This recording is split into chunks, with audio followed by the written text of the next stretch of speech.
What is going on? What's going on, everybody? Welcome back to the channel, guys. Welcome back to Omar Talks Football. And ladies and gentlemen, we are here for yet another FIFA World Cup watch along, guys. And this one goes deep because obviously, guys, it is my nation, guys, the United States of America. We're out here, guys, trying to qualify for the round of 16. We've already seen how both hosts have done yesterday, ladies and gentlemen. I mean, listen.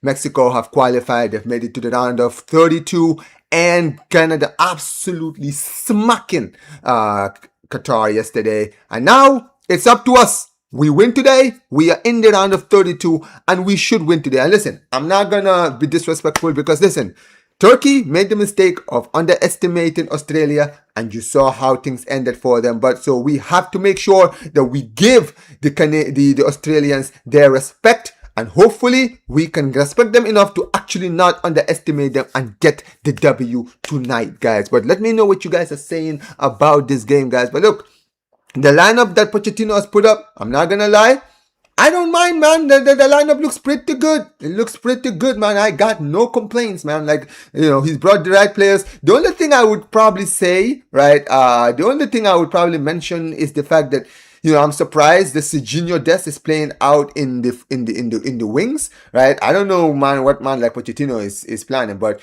he started to call the Pepe in this game. Pulisic is not in the lineup today for some reason. I don't know. Can somebody update me? Because I don't know why Pulisic is actually on the bench. Is he injured? I think is he injured? I'm not sure. Could somebody please update me in case I don't know what I don't know. Well, let me actually see why is Pulisic not playing? Well, let me actually take a look. Give me a moment, chat. I'm gonna look into this.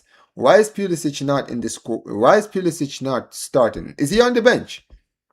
I didn't even deep that until I actually saw it. But yeah, Serginho Dest today starts in the wings alongside Ricardo Pepi, and yeah, Pulisic is not on the bench. He's injured. So Pulisic has muscle injury. So he's basically out for this game, which is unfortunate for us. Very, very, very unfortunate. But we will see what happens, man. Hold on, chat. Why is the scoreboard not popping up? Hold on. Why is the scoreboard down? Australia, Canada. Well, we're gonna be kicking off, guys, in 5 minutes. So just give me a moment. Let me sort everything out. Shit, this thing was still running. All right, let me actually sort out the scoreboard situation, guys. Give me a moment, chat. Give me one moment. All right. Okay, here we go. Anyway, guys, give me a sec.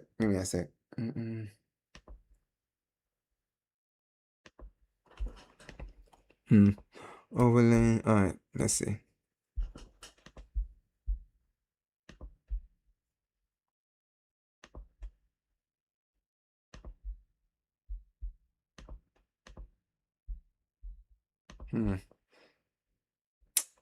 This app, man. Why can't I fix the? Hold on, chat.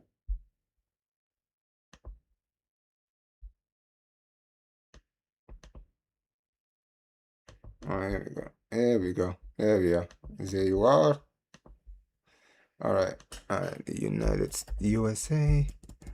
USA versus Australia. There we go. All right. Let's change the colors of the badges. Okay, so we got red and white, and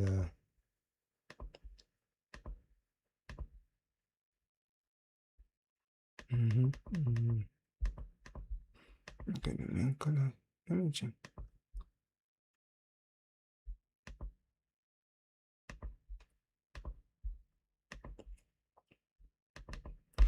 All right.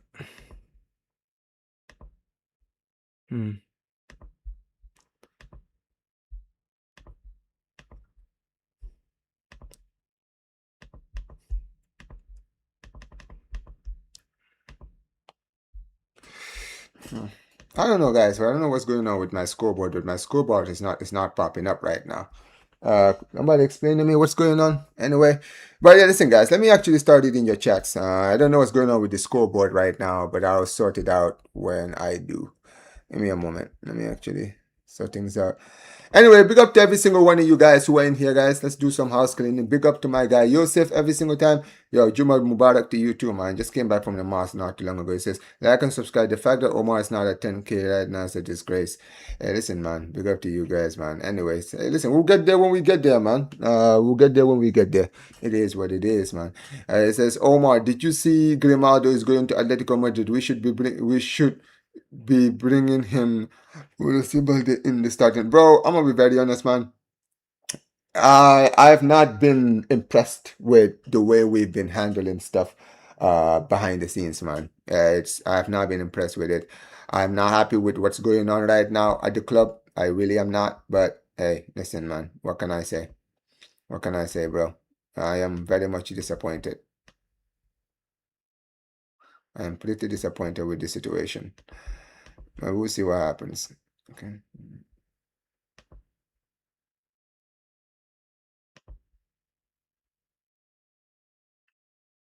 Here we go. All right. I think the scoreboard is back now. Let me actually sort this out. All right. There we are. All right. There you are. There you are. All right. There we are. All right. All right. Let me actually change the color again for this. All right. There we go. All right. Do I have the US flip?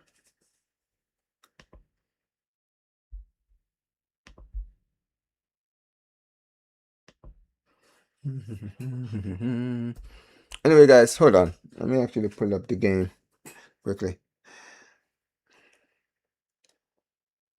Anyways, guys, make sure you guys smash the likes, guys. Smash the like button. All right, let's get the likes up. Come on, y'all. We're only on 6 likes right now. That's not enough likes. That is not enough likes, guys. Let's get the likes up. Teams are already out. But obviously the US in their red and white stripes and Australia in their traditional yellow today. Let's see what happens, man. USMNT. Right, US national team. Flag. Okay. Let's record the hell.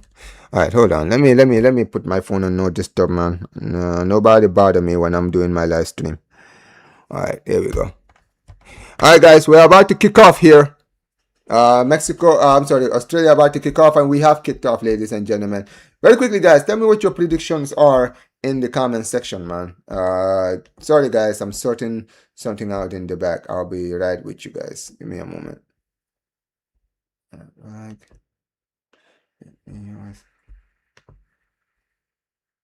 This is ridiculous. I mean, dude.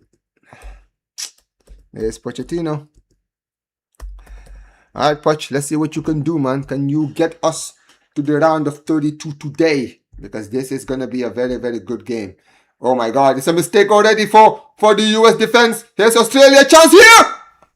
Bro, please. I beg you in the name of God, man. Don't do this to me.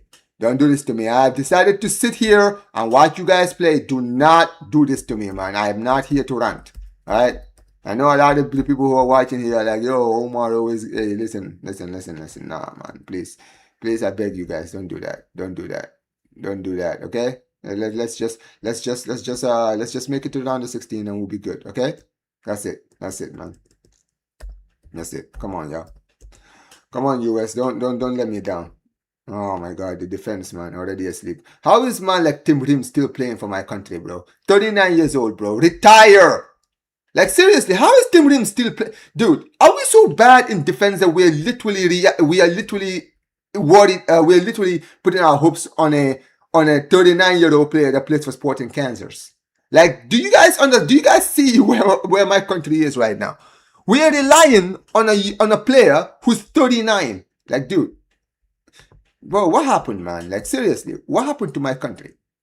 What happened to my nation, man? When did we start producing defenders? Like, we have all these great players in all these different positions, but we don't have any players that can actually do the work in defense. Embarrassing, man. But we're on the ball now, beginning to control possession. I'm not going to underestimate the Australians because that's what Turkey did. And to be fair, Australian football has kind of been growing recently, in the past few years. I mean, we saw them 4 years ago in the World Cup, in that group with, what's the name? France and Denmark and Tunisia, and they surprisingly finished top second after they were battered in the opening game. So, yeah.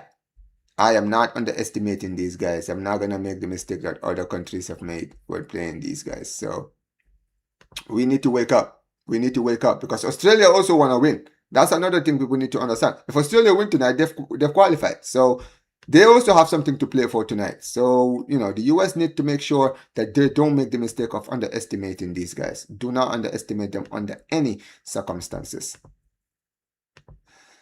I don't know why we're renewing. Dude, I'm going to be very honest with you, right? Let me tell you something, okay? You know what, right? I've had to kind of take my step away. Oh, by the way, there's Pulisic on the bench right now. He's not going to be, by the way, for people who are wondering, he's not playing tonight. He will not be, man. Says I'm American, man. I know my accent doesn't do it, but yeah, I am American. Listen, I'm African American. I'm the real African American, man. Yeah, man. Yeah, I am. But yeah, listen, when it comes to Barcelona transfer news, man, it's been so still right now.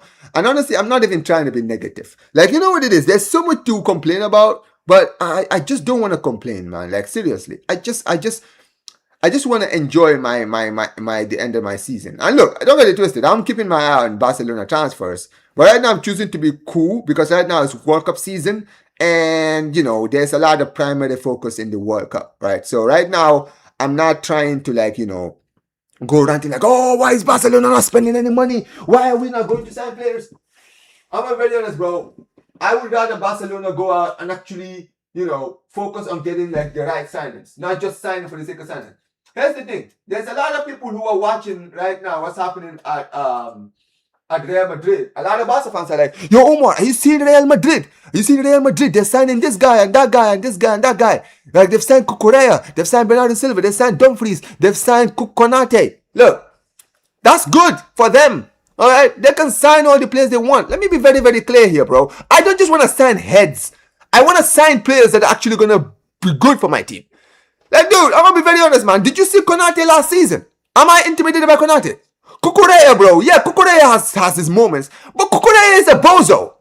Let's be clear here. Oh, chance here. Go! Oh, come on, man. Come on. Shoot. Is it a boss? Oh! The flip wasn't there, man. The flip wasn't there.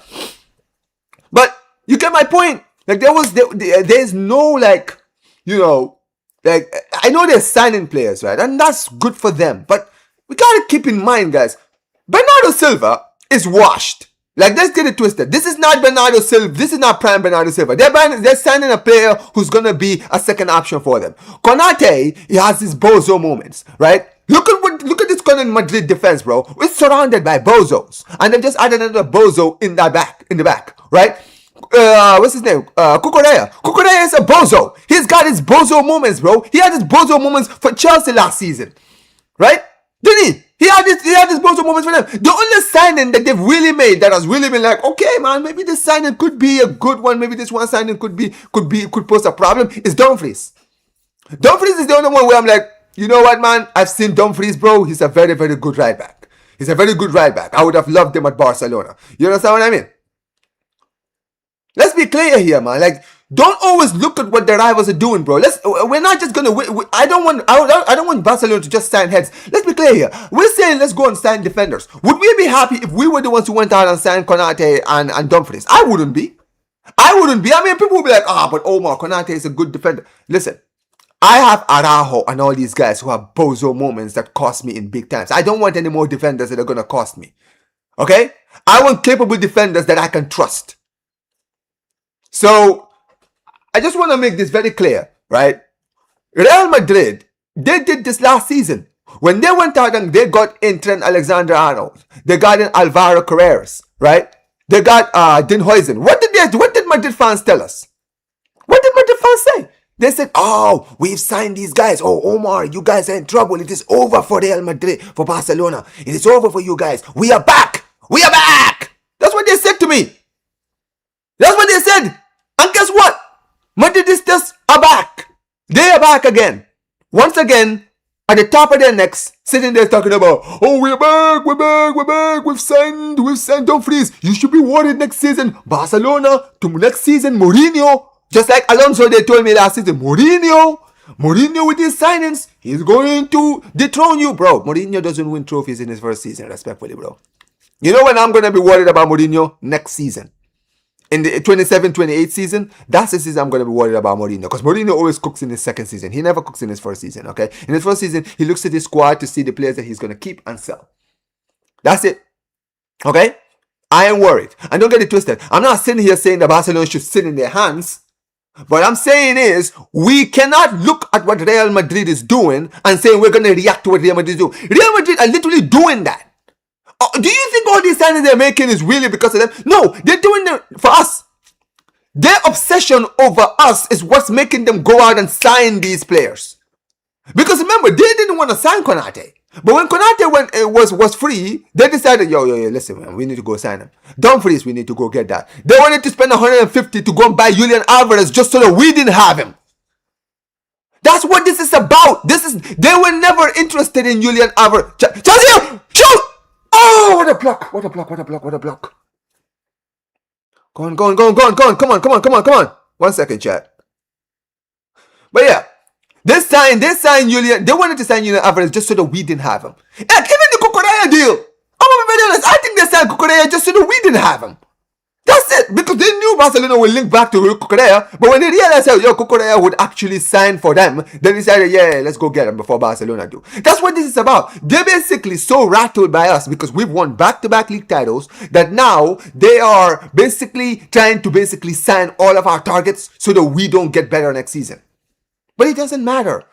It doesn't matter, dude. So all this talk about, oh, you know, they're Barcelona this and this and this and this. It's like, yo, just relax, chat. Let's relax. Don't rush. Let's not no reactive sign. No reactive signings. Go make signings that make sense. Make signings that make sense. Make the signings that are actually going to improve the club. That's what I want. I want players that are going to improve my team.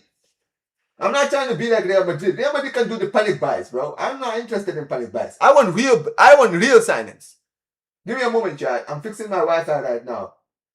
But I'm still here. So give me, just bear with me. I'll be right with you. Yeah, we have to be small with our signings, guys. Come on. Anyways, guys, smash the likes, man. Smash the likes. Come on, y'all. Come on, smash the likes, guys. Guys, I'm only on 8 likes, man. 8! Like, seriously, guys. How do I have... There's no way I have 49 people in here and I'm only on 8 likes, bro. So you guys are just listening to me waffle? Oh, Chelsea! Let's go! 1-0! 1-0! Ricardo Pepe, let's freaking go! Come on! Yes! Come on! 1-0!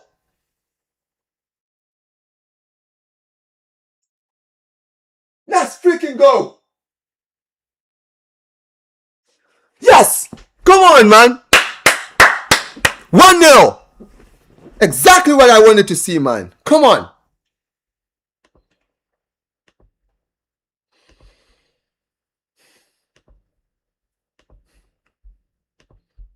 Come on, man. Let's freaking go. Ricardo Pepe with the goal. Come on. Exactly what the doctor ordered. Look at that. Good touch into the box. Lovely goal, man. Was that Balogun? Yeah, that was Balogun, isn't it? Balogun from the wings. Found it. Oh, it's an own goal. Oh, it's an own goal. Oh, wow. Another own goal. Like, our opening goal of the World Cup was an own goal, and now we have another one. Oh, so it's not Pepe. I thought it was Pepe, man. But it was an own goal, guys. 1-0 to the United States. Come on, man. Listen, man. Florian, right now, US's top goal scorers in the World Cup is Balogun and own goal.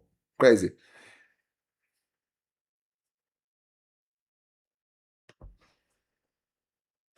Have you heard that Barcelona and Liverpool are interested in Mikel van der Ven? We should sign him from Spurs for over 100 million for him. 100 million for Van der Ven. Nah, I'm good, bro. Oh my God, they nearly scored. Oh my days. Come on, man. Wake up. Wake the hell up, man. Yo, this lucky guy, he's been playing for Australia for a while, man. I think this is what, isn't this like his, I swear this guy was in the 2014 World Cup. Wasn't he in the 2014 World Cup? Let me actually search this. I know, I've seen this lucky guy for a long time for Australia. Let me actually see. Yeah, what's his name? Is it, yeah, Mark Lucky, right? He plays for Melbourne FC. He's 30,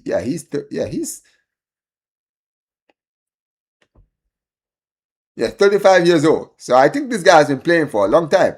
He played in the 2014 World Cup. I swear he played in the 2014 World Cup. Yeah, he did. I knew this guy played in the 2014 World Cup. I was like, yo, hey, listen, man, that's what I'm talking about, man. Hey, listen, modern day Australian legend, man. What do you know? But listen, guys, smash the likes, man. Smash that like button. But here we go.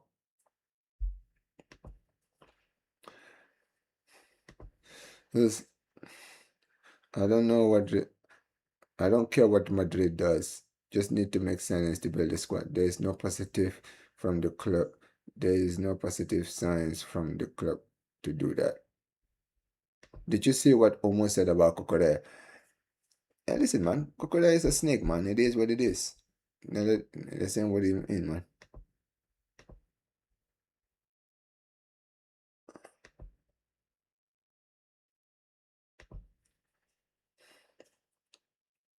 But here we go.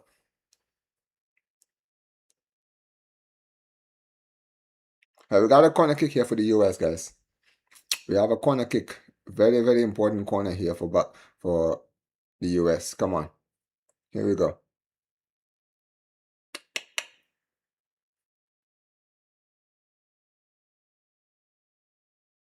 Cross comes in. Hello! Oh, blocked. Blocked. Weston McKennie headed it. I think it came off um, a US. Let's see. Cross comes in. There was the header. Ooh, it was blocked by an Australian defender. All right, cool, cool, cool, cool, cool. Ooh. Oh yeah, it hit McKennie's hand. It hit his hand. Okay.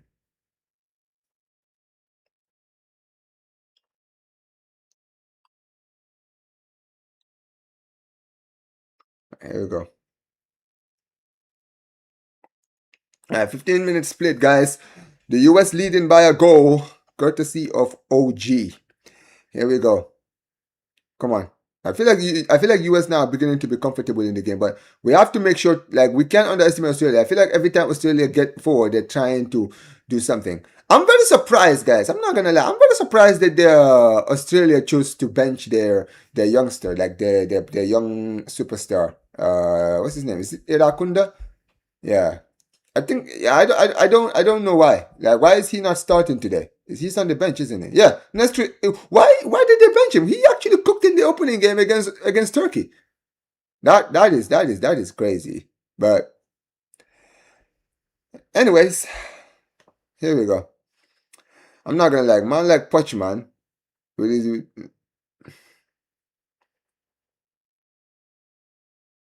right, come on. Cross comes. Oh, block. That's a foul. Referee, foul, foul, foul. Come on, ref. Come on, ref, man. Here we go.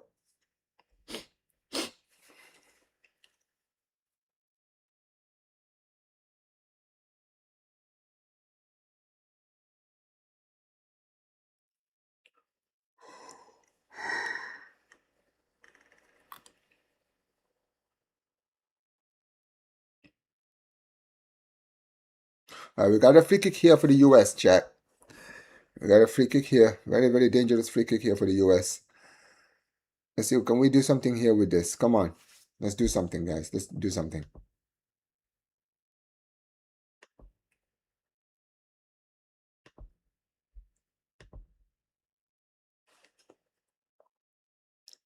Come on. Ooh, cross comes in. Ooh.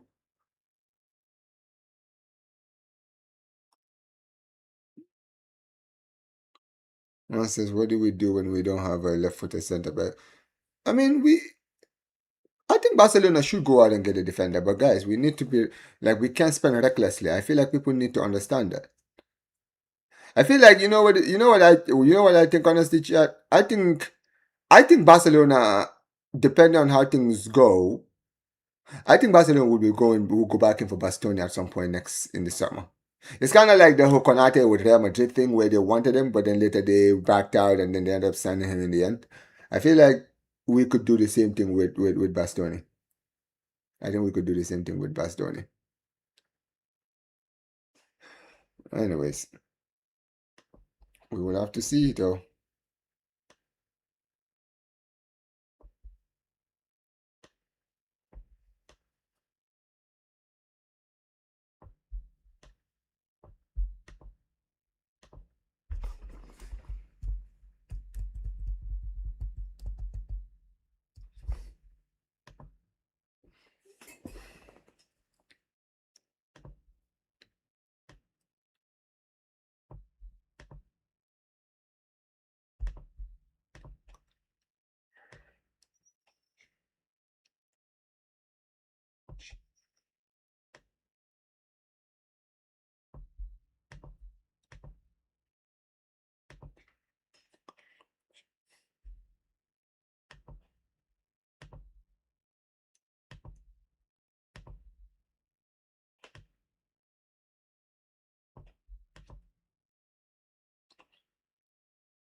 All right, come on, man. Here we go. Oh, come on. All right, come on. Let's go forward, please. Come on. Here we go.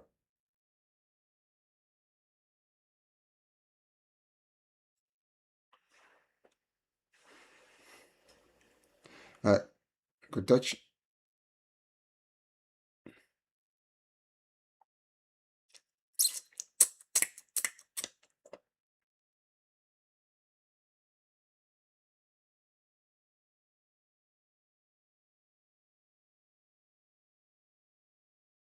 Oh, come on. Oh, nicely done. Come on. Oh, good touch. Come on, man. Work with it, man. Oh, we got the ball here in the dangerous area. Come on. Into the box. Ah, for God's sake.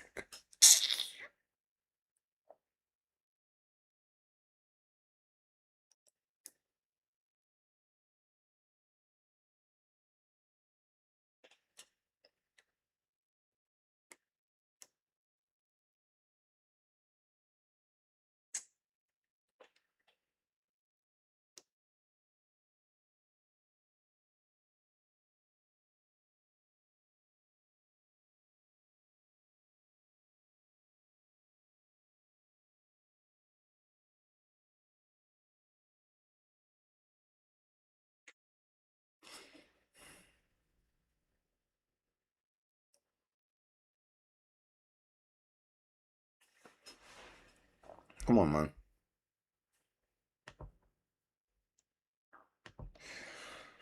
Did you watch Portugal? Did you watch Portugal? Ronaldo should retire. Get impacted. They get impacted when they meet Argentina. People are saying Spain this and that, but Spain didn't have the finishing. Oh, good touch. So okay, so let me say this. Abstain. Let me say this right. Let me say this, brother. You see, when it comes to Portugal and Christian. Oh, good defending. Oh, come on, shot. Oh, blocked. I like the way we're defending from the front, man. We're defending very well on the front, but here's a counter attack here for Australia. Give me a moment. I'll answer your question. Okay, so yeah, when it comes to Ronaldo, let me tell you guys what's happening to Cristiano right now. For all of the Ronaldo fanboys, you know what's happening to your GOAT right now? Same thing that was happening to Messi when back 10 years ago. What's happening to Ronaldo right now is exactly what Messi had to deal with. It's funny, right? A lot of these Ronaldo fans, right? When Messi was having like that rut, like those 3 years where he went to 3 finals back to back to back and lost all three, everybody was like, "Oh, look at that great squad that Messi has. Ronaldo or Messi is a failure. Messi is this. Messi is that." That's what they said. Messi can't do it international level. How can you not win with Di Maria, Aguero, and all these guys? And they never won anything. Now look at your GOAT. Look at Cristiano now, right? Cristiano is in a much better team. Like this is arguably the most talented Portuguese team he's had since his young years, when he was like in his early 20s, like 20, like when he was like a teenager. Like I'm talking about, this is the best squad he's had since he was a teenager. Like when they used to have Figo, the Snake, Manish, Rui Costa, Carvalho, Costinha and all those guys, right? Since he had that squad, this is the most talented team he's had since then. I know he won the Euros in 2016, but I'm sorry, that team does not even come close to this current team that they have. He has record breakers, Champions League winners, some of the best players in the world at their position, right? Playing in this Portugal team, and yet he is the weak link of this team. And look, it's easy for me to just be like, oh, Ronaldo is finished, oh, Ronaldo is this. Let me be very, very clear. I think when it comes to Ronaldo, he is the weak link in this Portugal team. But this is the difference I feel like right now between Messi and Ronaldo. Let's be very clear.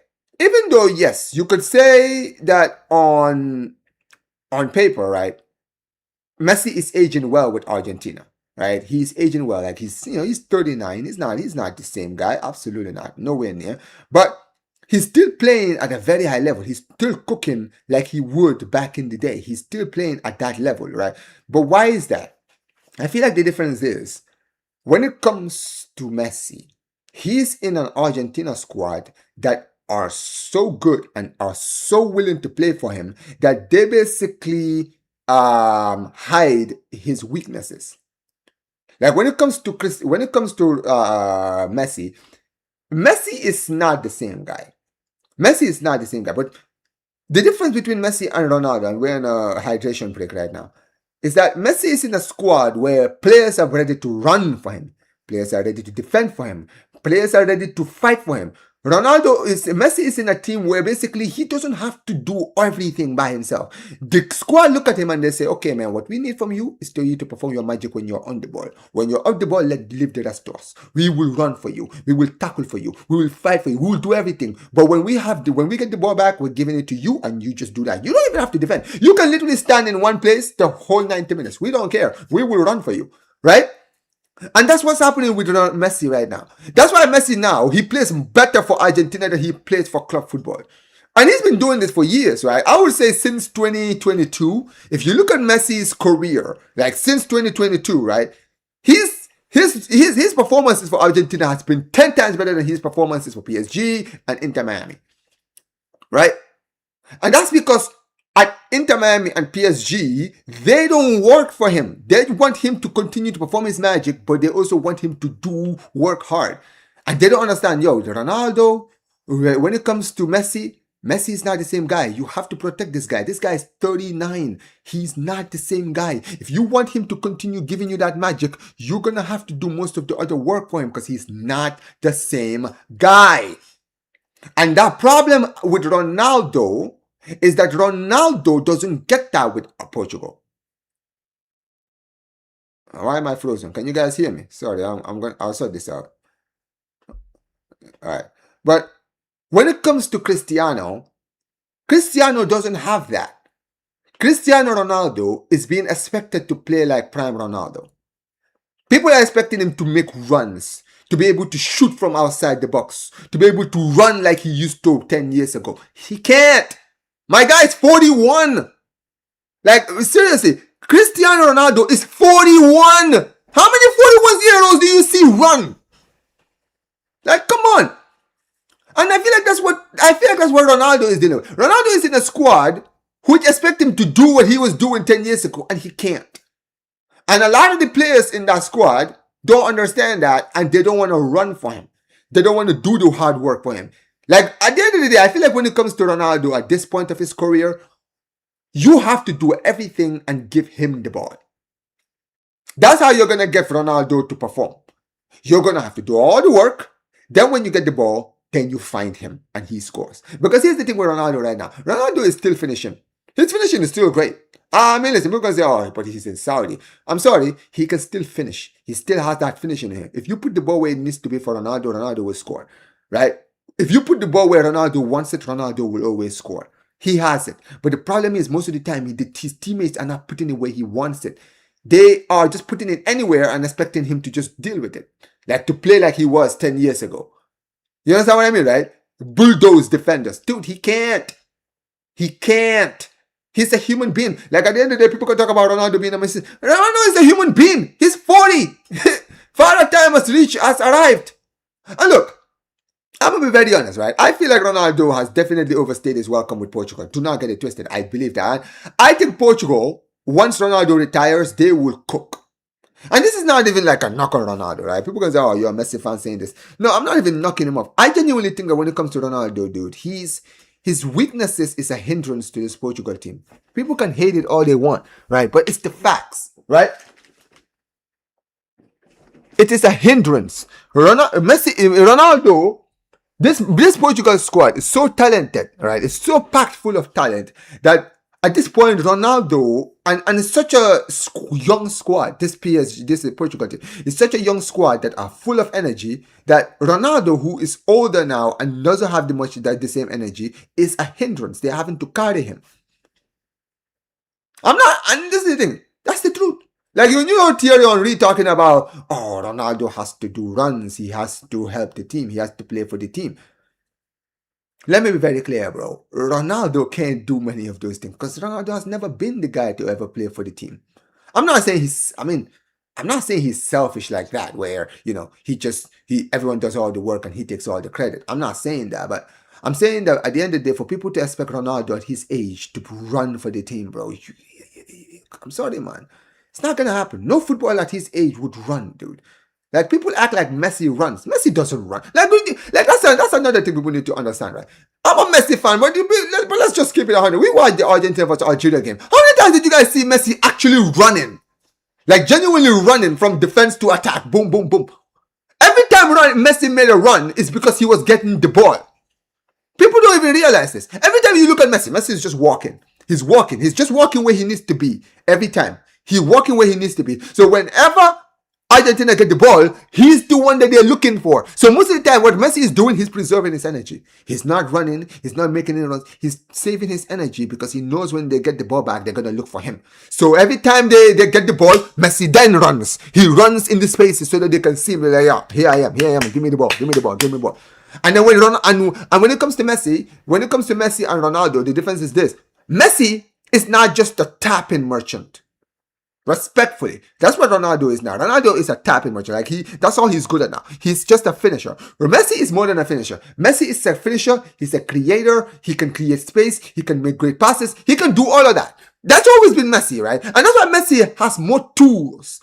And because Messi has more tools, Messi, when he gets the ball, if you're a defender, a midfielder, wherever you are, and you see Messi, you can just give him the ball. Because you know it's not just about him finishing. My guy can literally make one breakthrough pass that can split the whole defense with one pass.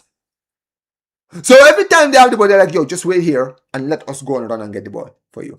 So when they run, get the ball, find him. Messi sometimes is in the 6. He's in the number 6. He's in the defensive midfield area. Gets the ball, runs with the ball, looking around, right? Makes the pass, right? They make the pass, and then Messi makes a run into the box. And when Messi makes the run into the box, they find him. Boom, boom. Boom, he scores. Or boom, he finds the great pass that gets the goal.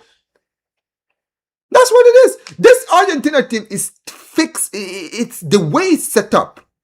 It is set up in a way where they say they put it on Messi's shoes because they know when it comes to Messi is a magician. Messi is a magician. So because he's a magician, he can make something out of nothing. Like, he can literally make something out of nothing. That's how good he is. So they will always say, listen, Messi, don't worry about all this other stuff. Let us deal with it. You just sit there and wow, my God, why is there we go. Messi is a magician. Messi is one of those guys who's a game changer. Even Messi at his age now, he's still a game changer. Even at his age now, he still changes the trajectory of games. That's how good he is. Right? And because he still has it in him, the team basically build their whole squad to make sure that he does well. That's it.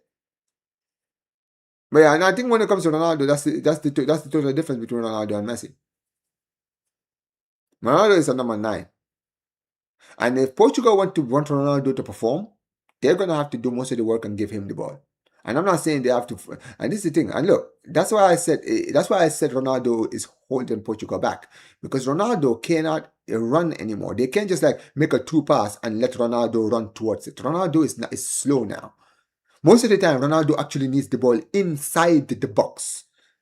Then he needs the ball inside the box, and he needs it near the goal where he can see where the goalkeeper is and shoot. Unfortunately, that's a problem. It's a problem. And that's why I feel like when it comes to Ronaldo, he just needs to let it go, man. Respectfully let it go.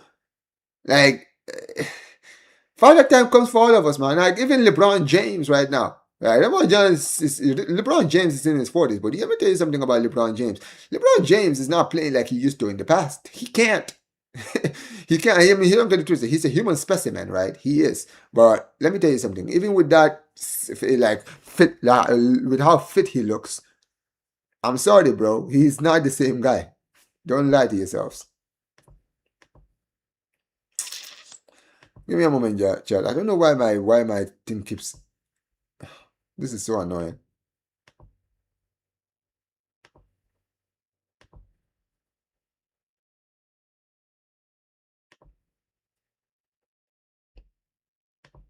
Oh, there we go.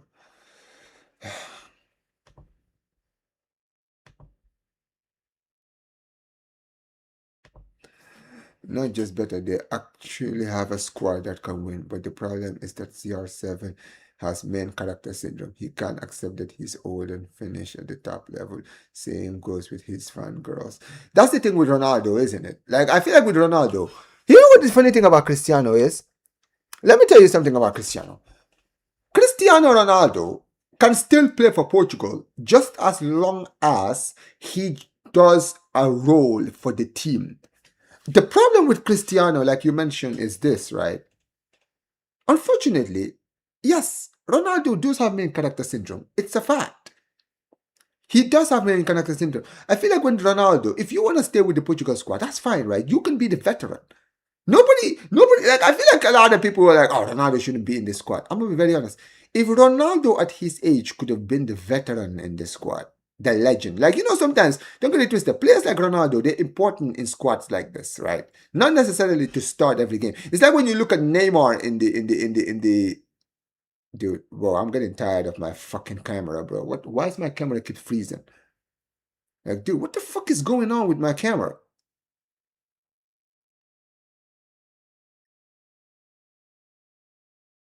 Sorry, guys, that my camera keeps bugging. It's not even my internet. It's the fucking camera, bro. I'm gonna have to sort this out later, but dude, hold on. Chat, stay with me, guys. I'll be right with you. One moment. Let me sort this out. Sorry, guys. One moment. I'm gonna sort this out. I'm still here, chat. Give me a moment.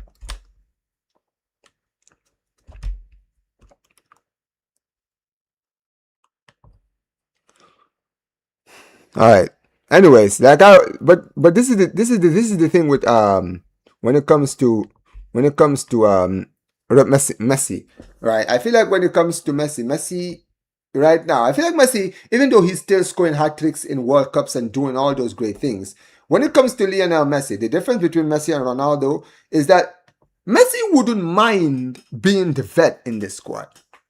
Like, you know what it is? I feel like if Portugal got to a point where Julian Alvarez started playing at that level where he was cooking every week in, week out for Argentina, Lautaro Martinez was doing his job, Nico Paz started stepping up, Franco Mastantuono, I know he's not in the squad, but if he also started cooking and he started playing well, right, you would notice that Messi would take a huge back seat to these guys. He would be playing, but he wouldn't be the guy that's always trying to shoot. He wouldn't be the guy that's always trying to score, trying to take everything. He would be like, okay, man, you guys deal with it. I'll just be the creator. I'll just put the ball where you guys need the ball, and then you guys can be the ones in the spotlight. I feel like with Ronaldo's ego wouldn't allow him to just be a vet in the squad where He's not gonna be starting every game. Yeah, he will have his moments when he will come off the bench every single game, right? When the defense is tired and he can basically make the defense worry. And in games when he's not needed, right? When let's say they won their first 2 games, third game, start him, be the captain. Nostalgia, last World Cup and all this stuff. I feel like Ronaldo could do that. If Ronaldo didn't just have the ego that he has, Ronaldo could just be like, listen, I'll be the vet. I'll be the leader. I'll be the motivator. Like he's the kind of guy who, it doesn't matter, dude. Like I don't care what any of those Portuguese players think, right? Ronaldo has aura. We're not gonna sit here and bullshit here, okay? Ronaldo is one of the greatest players of all time. My man is a Champions League winner, right? How many Champions League has he won? He won 5 Champions Leagues? 5. He's got 5 Champions Leagues. And not only does he have 5 Champions Leagues, ladies and gentlemen, my guy won your country the only international trophy that you guys have ever seen. Okay? Before Ronaldo, Portugal were nothing in football. Let's just be real here, okay? None of this BS. Let's just be honest. Ronaldo made Portugal this great. People think Portugal have always been great. Portugal have not always been great. I know Portugal have always had superstars, but even those superstars, even guys like Figo. Let me tell you something about Luis Figo. Luis Figo went to his first World Cup at the age of 29. Okay? Luis Figo went to his first World Cup at the age of 29. I think it was either 29 or 30. It was in 2002. 2002 was his first World Cup when he was 30 years old. Okay? Let's just be honest. Okay? Let's just cut all this BS, right? Because people like to just, talk their ish right now, right? Talk their ish. Like, oh, yeah, Portugal, he's holding Portugal back. Portugal was shit before Ronaldo. Okay? Portugal went to the 1966 World Cup with Eusebio, finished 3rd, and then guess what, dude? They went like 30 years doing absolutely nothing. Barely even qualifying for World Cups, dude. People think they were qualifying every year and be shit. Sometimes they didn't even qualify. They didn't qualify for the 98 World Cup. They didn't qualify for the 94 World Cup. They didn't qualify for the 1990 World Cup. They missed 3 World Cups before 2002. People talk about Italy. You know what's funny how people are talking shit about Italy? Bro, Portugal were Italy right now for almost 30 years. For almost 30 years, they were that country that you knew always had a good team, but for some reason you never saw them in World Cups. But Ronaldo comes in and they qualify for every single World Cup in Euro ever since Ronaldo made his debut for Portugal. So let's just clear the air here right now. Portugal were nothing before Ronaldo. So a lot of these players who think, he's holding him back. Let me be clear, bro. I feel like if Ronaldo was one of those guys who was in the locker room, you have to respect him whether you like it or not. I don't give a fuck. I don't care if your name is Bruno. I don't care if your name is Joao Neves. I don't care if your name is Vitinha. I don't give a damn, bro. You would probably never achieve what that man. None of you. Fuck all of that. None of you ever achieve what Ronaldo achieved. Okay? Ronaldo can be the guy where Ronaldo is the one player in that locker room that can literally walk into every single person and look them in the eye and tell them to do better.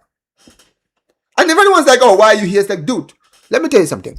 You see me, yeah? The difference between me and you, if someone like Bruno thought he could stop up Ronaldo and be like, oh, why are you talking this and this and this? Oh, you are not even the same guy. You're right. But guess what, dude? In my prime, I won us an international trophy. What have you done for our country? How about you step up and actually do what I did? Until you achieve what I've achieved, dude, you can't talk to me. Like, I feel like Ronaldo is the kind of guy that can say that, and I will stand with him. I'll be like, yeah. Like, if Ronaldo was taking his step back and be like, listen, I'm 40. Okay? I know I'm not the same guy. I'm just the veteran. I am the veteran. I'm the experienced guy here that is trying to be the what's the name? The heart of this team. Kind of like what Messi is, right? I don't want to be the main character. But guess what, dude? I want to be part of the squad to help when I'm needed. When you need me, I'm here. But let me be very clear here. I don't need to be here. I don't need to be here. If I retire from international football tomorrow, I'll go down as the greatest player this country has ever had. And there's nothing that can change that. But that's why I feel like Ronaldo could do that. But that's the thing. Ronaldo his ego wouldn't allow him to just be like, yeah, I'll just sit back and let the young generation take over. And that's why I feel like Ronaldo is going outside. Because people think that it's Ronaldo being in the squad that's the problem. It's not that. Ronaldo being in the squad is not the issue. Ronaldo can be in the Portugal squad still, as long as he has a role, as long as he understands that, okay, I'm not going to try to do make everything about me, right? If you want me on the bench, I'll stay on the bench. If you want me to come on in the last 10 minutes, I'll come on in the last 10 minutes. If you want me to come on last 20 minutes, no problem. I'll be on the bench every single game if you want me to. I don't care. I will do it. No problem, bro. I just want to be in the squad. I just want to have one last hurrah in the World Cup. And that's what this is. Like, I feel like Ronaldo at this age now, like, this is my last ever World Cup. This is my final World Cup. I don't have to be the starter, okay? Because this is my last World Cup. I've played in multiple World Cups. I've been in multiple great teams. And I'm happy to see that Portugal are in a much better place now. Portugal have a great squad. I feel like now the squad that they have now can win, can challenge for every single trophy. Oh my God, chance here. And there's the second goal! 2-0! Come on! Oh, it's not offside, is it? No. Oh, for fuck's sake, it's offside. Oh! Come on, man. So close, so close, so close. So close, man. All right. All good. Good work, Freeman. Good work. All right. But, yeah. And that's why I feel like people can talk shit about Ronaldo. It's not even because people love to hate on Ronaldo. It's because with Ronaldo, he can't understand that he's not the same guy and he needs to take a step back. There's nothing wrong with doing that. I don't care, dude. Like, I feel like footballers, every footballer has his time, dude. Like, I'm sorry, you look at Luis Figo. He was, for a long time, he was Portugal's best player. You see, when CR7 came in, guess what? Luis Figo took a step back. People forget, Luis Figo's last World Cup was in, by the way, checking VR. They're checking VR for the goal, by the way, chat. They're checking VR for the goal. Hold on, let me actually commentate on this. Okay, what are we saying here? Okay, so here's the ball. Shoot. Oh, yeah, that's offside, man. That's offside. You got it. That's offside. Let's be real. That's offside. Oh, wait. Toure, wait, was Toure keeping him on side? I think Toure was keeping him on side. Is that I didn't even notice. Toure was literally right at the end of the camera. You couldn't even see him. He was literally at the edge of the camera. I didn't even notice him. I was like, wait a minute, that's Toure. The number 9. Oh, wait a minute. Come on. Checking VAR. Is it a goal? I can't hear it. I can't hear the chat. Did we score?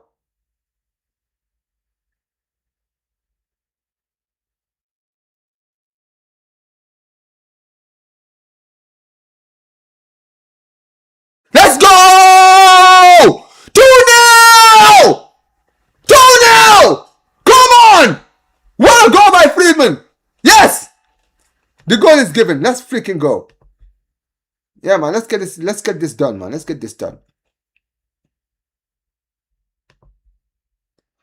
Yo, big up Jonas. Yo, what's up, bro? What's up? Come on, man. Let's go. Come on! Come on, man.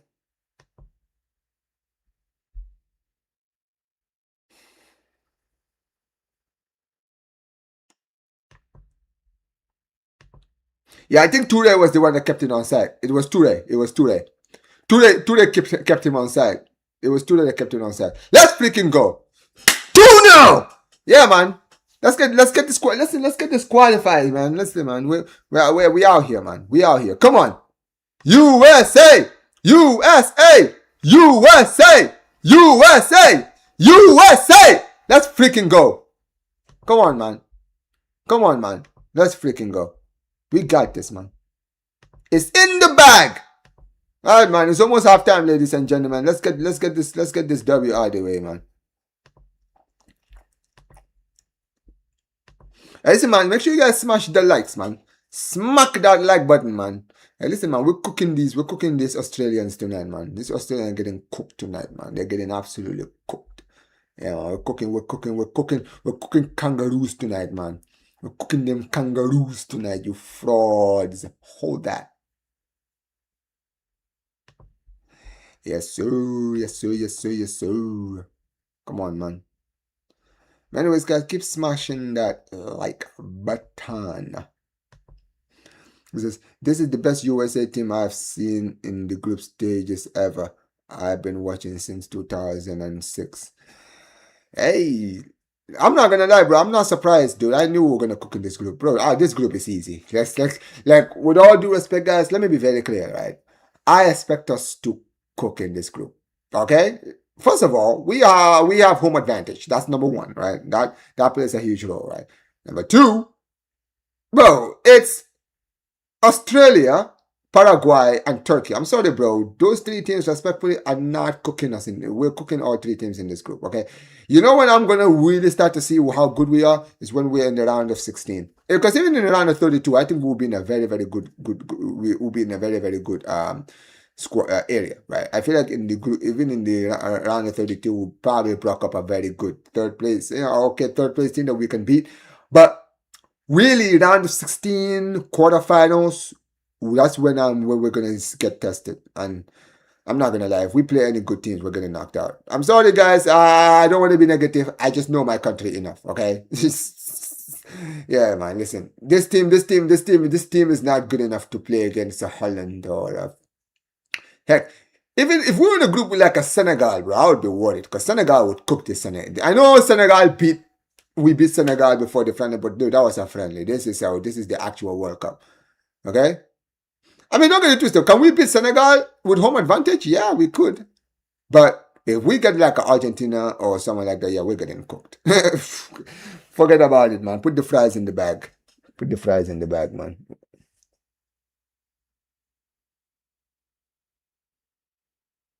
But yeah. I mean, look. I want to see US Mexico. Yeah, you will not see that until the semifinals. We'll probably not see that game until like the semifinals or the finals. Like they're keeping Mexico and the USA away from each other. Yeah. So yeah, we will not see it. Unless one of them finishes second or third. I mean, it's not gonna happen. I mean, Mexico and USA have basically qualified after today if the US wins. But if both of them finish top, then no, we will not see this game until like semifinals or final. And neither of those teams is reaching the semifinals or the finals. I can tell you that right now. I can tell you all of that for free right now. They will not. People don't realize this is a Messi without the shackles. He and Argentina will be cooking in this World Cup. Yeah, it's beautiful to see. It's beautiful to see. I think this is the first time. I think for you, those of you guys who are saying like this is the best World Cup, I think this will be the first time in US history that we've qualified after 2 games. We've never qualified after our first 2 games in a World Cup. In fact, the US have never won back-to-back World Cup matches. You know, this is the first time, chat. This is gonna be the first time. Like even in '94, when we hosted the World Cup in 1994, we didn't win both of our games. Or did we? Hold on. No, I don't think we did. I think we lost our first game. I think we lost our first game. Who did we play in our first game? I think we played, was it Switzerland? I think we played either Switzerland or Romania. We played one of those two in the opening game, and I think we lost. And then we played Colombia, because remember, I don't know, for those of you guys who know the story, remember the Colombian player, Andres Escobar, right? Guys know. I'm sure you guys know the story. I'm not gonna put it here because YouTube and stuff. But basically, it was the game where the US won 2-1. The defender scored the own goal, and then do your own research. People that know. That's all I'm gonna say. But we won our second game against Colombia 2-1, and I think we drew our third game. Yeah, it's either we drew our first game, won our second game, and lost our third game, or we lost our first game, won our second game, and drew our third game. One of the two. We've never won back-to-back World Cup matches in our entire history. Like, we never have. This will be the first time in our history we've won back-to-back World Cup matches. Which is amazing, man. It is fantastic, man. But hey, listen, I knew we were gonna cook this group. I knew we were gonna cook this group. I wasn't hopeful for the USA in this tournament, but I'll tell you this right now. I knew we were gonna cook in this World Cup with this squad. I knew we would cook in this World Cup in the group stages. I didn't care about the friendly. I said, yeah, we're cooking in this group. When we broke up against a good team, we're gonna get cooked. But until then, we will be fine. Do not worry about it. Yo! Big up to my brother, man. Big up to my guy, Shaha, bro. How you doing, man? He says your country is cooking. Yeah, listen, man. We're cooking these kangaroos, man. Listen, man. These kangaroo merchants, man. Yeah, these Socceroos, man. They're getting cooked tonight. We're gonna cook them kangaroos out here, man. You frauds. They're getting cooked out here. How about that? Tell you, man. Australia, listen, Australia, man. It was good while it lasted. Don't worry, man. You do your thing against Paraguay. You'll be fine against Paraguay. Don't worry about it. Yeah. It says Messi after winning the World Cup is moonwalking on water, bro. It's scary to see. But Messi is chilling, bro. I feel like Messi right now when you watch him play for Argentina, it's just vibes, dude. That's all it is. Messi enjoys playing for his country now. I feel like, by the way, it's halftime now. Just to put it out there, it's halftime. But I feel like Messi is just chilling, bro. Messi is enjoying life right now. I don't think Messi's whole life, he's never enjoyed playing for his country like he is now. Like right now, football is beautiful. Football is great, right? My man has won 3 trophies with Argentina. In three competitions, 3 trophies. Like, bro, do you guys realize if Messi retains the World Cup, this is gonna be the greatest national team of all time? No, deadass, I'm not even kidding, guys. If the US wins the world, if Argentina somehow back-to-back this World Cup, back-to-back Copa Americas and back-to-back World Cups, bro, it is what halas. Like, dude, there will be no do you guys understand? For all the Ronaldo fans, for all of the Ronaldo fans out there, right? By the way, guys, I'm watching an advertisement. Austin Powers, like all of the actors from Austin Powers now. Look at how old they are, man. Damn, we are all old now. Man. Look at all these guys, how old they are. Look at Seth Green. Anyway, yeah, sorry, I got off track. But yeah, for like I mentioned, do you understand if Messi wins the World Cup, guys? Ronaldo fans, you can never talk. Like, what are you gonna say? Like, if Ronaldo wins, if Messi wins this World Cup, 2 World Cups and 2 Copa Americas in 4 competitions, 5 years, 4 international trophies, do you understand that it is over for you guys? It is over. You cannot speak anymore. What can you actually say? Like, seriously, what can you say? Right? Because you can't say, oh, he's won this that this guy hasn't won. Because, he's won the most Champions League. Guess what? Messi has a Champions League. Oh, he's won league titles. Yeah, he's won league titles. Ballon d'Ors. He's got the most Ballon d'Ors. International trophies. He's won what? 1 European Championship. Messi's got 2 World Cups and 2 Copa Americas. What can you say then? It is over. It is over. This is what I mean. It is over if he wins these guys another World Cup. That's why Ronaldo fans are sweating, bro. Because if it happens, they can never talk. What can you actually bring to the conversation if that happens? Absolutely nothing. Oh my days. But look, I think it's gonna be don't get it twisted, it's a huge ask.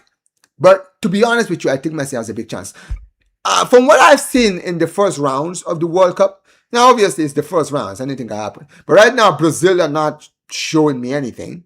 Netherlands are not showing me anything. Germany, I know they battered Curacao, but respectfully, bro, Germany don't scare me, bro. Germany are playing Cote d'Ivoire in the next game, guys. They could even lose that game if they underestimate Cote d'Ivoire. I'm telling you all right now. Remember I said that, right? Who else? England look good. They looked good against Croatia, right? They looked good. I'm not gonna lie. I was very skeptical about England before the World Cup, but the way they play against Croatia, okay. If they continue to play like that, they could pose a problem. But I think the one that causes the biggest problem in this World Cup is definitely France. I think France are really the only ones that can take the crown away from Argentina. Really, really, really. I know, I'm not saying the other teams can't, but really right now, France are the only ones that can really challenge Argentina for that crown. So it's gonna be a big ask. But also, it's still early in the World Cup, guys. I feel like teams are still, growing, and we're gonna still see like teams, show us what they can do. So there's still time. There's still time for a lot of these countries to actually do something during this time. But listen, the USA, we're cooking, man. And look, I just want the US to just have a good tournament. Really, don't embarrass us. Just, I mean, I'm not gonna lie. If the US can make quarterfinals minimum, dude, I would be a 10 out of 10 World Cup for me. If we make quarterfinals, bare minimum, because I think Yeah, I think we will have a good team in the group in the round of 32. But in the round of 16, I don't know who we're gonna get. We could get one of the teams that finish top because teams that finish top are gonna start playing each other in the round of 16. Okay, but we could have a good team in the round of 16, right?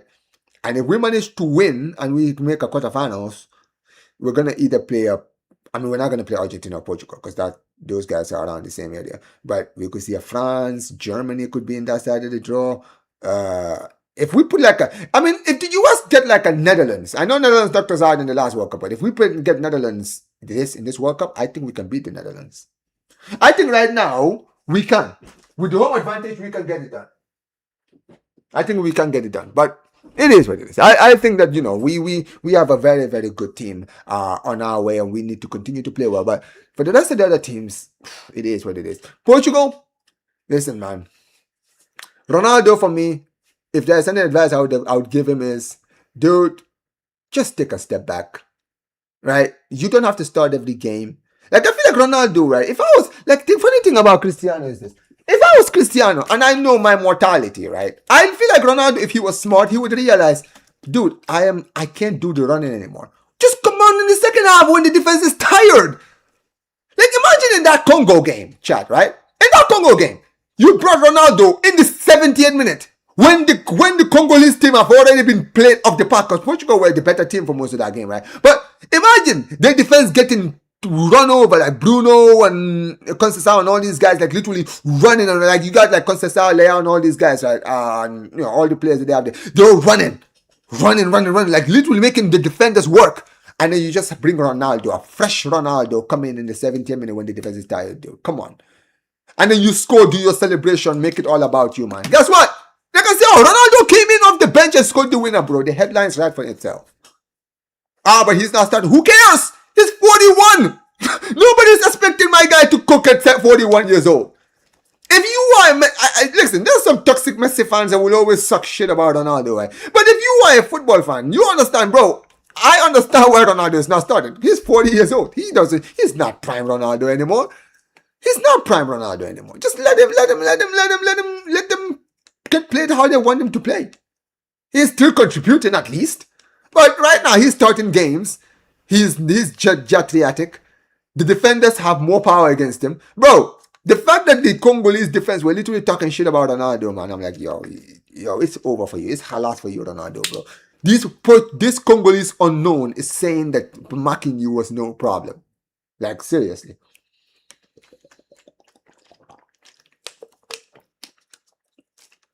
It's crazy to me.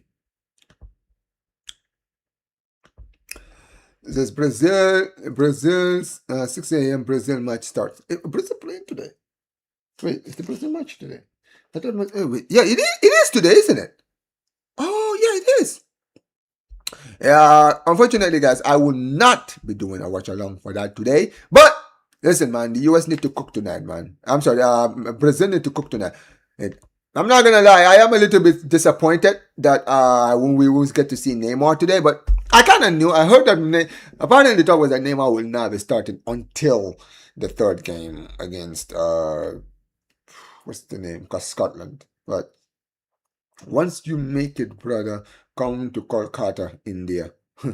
We'll get them biryanis. Yo, big up to you, man. Listen, I get invited all the time, man. You guys are crazy, man. Big up to my brother, man. Big up to Jonas. He says Messi is different. Yeah, Messi is definitely different, man. Messi is definitely different. Messi is just chilling now, man.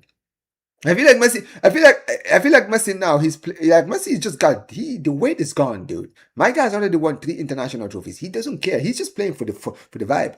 That's why he's still playing, by the way. A lot of people don't even realize, because people thought after the 2022 World Cup he would retire. But I feel like with Messi at this point, he's just playing for the joy of it. He just enjoy. I feel like Messi with this Argentina team, he just enjoys playing for these guys because these guys play for him. They play for the badge and they play for him. You understand what I mean, right? And he just feels like this is. I feel like Messi, he's been for a long time with Argentina. He's been waiting for this kind of team, not a team that's just kissing up to him, but a squad that play for each other and they play for him. So he has this with Cristiano Ronaldo. One thing I do feel bad for Ronaldo for is that, unfortunately, Ronaldo has never had a team that really played for him. That's the sad thing about Cristiano. If there's one thing I would say about Cristiano Ronaldo's whole career, even the year that they won the Euros, you can look at that Portugal team and say they were playing for Ronaldo. Respectfully, I feel like the only tournament, let me tell you, Chad, the only tournament I ever watched a Portugal team that actually played for Ronaldo, there's only one that I can remember to the top of my head. It was in 2012. Euro 2012, the Portugal team that they had that reached the semifinals and lost to Spain on penalties, I feel like that team was actually playing for Ronaldo.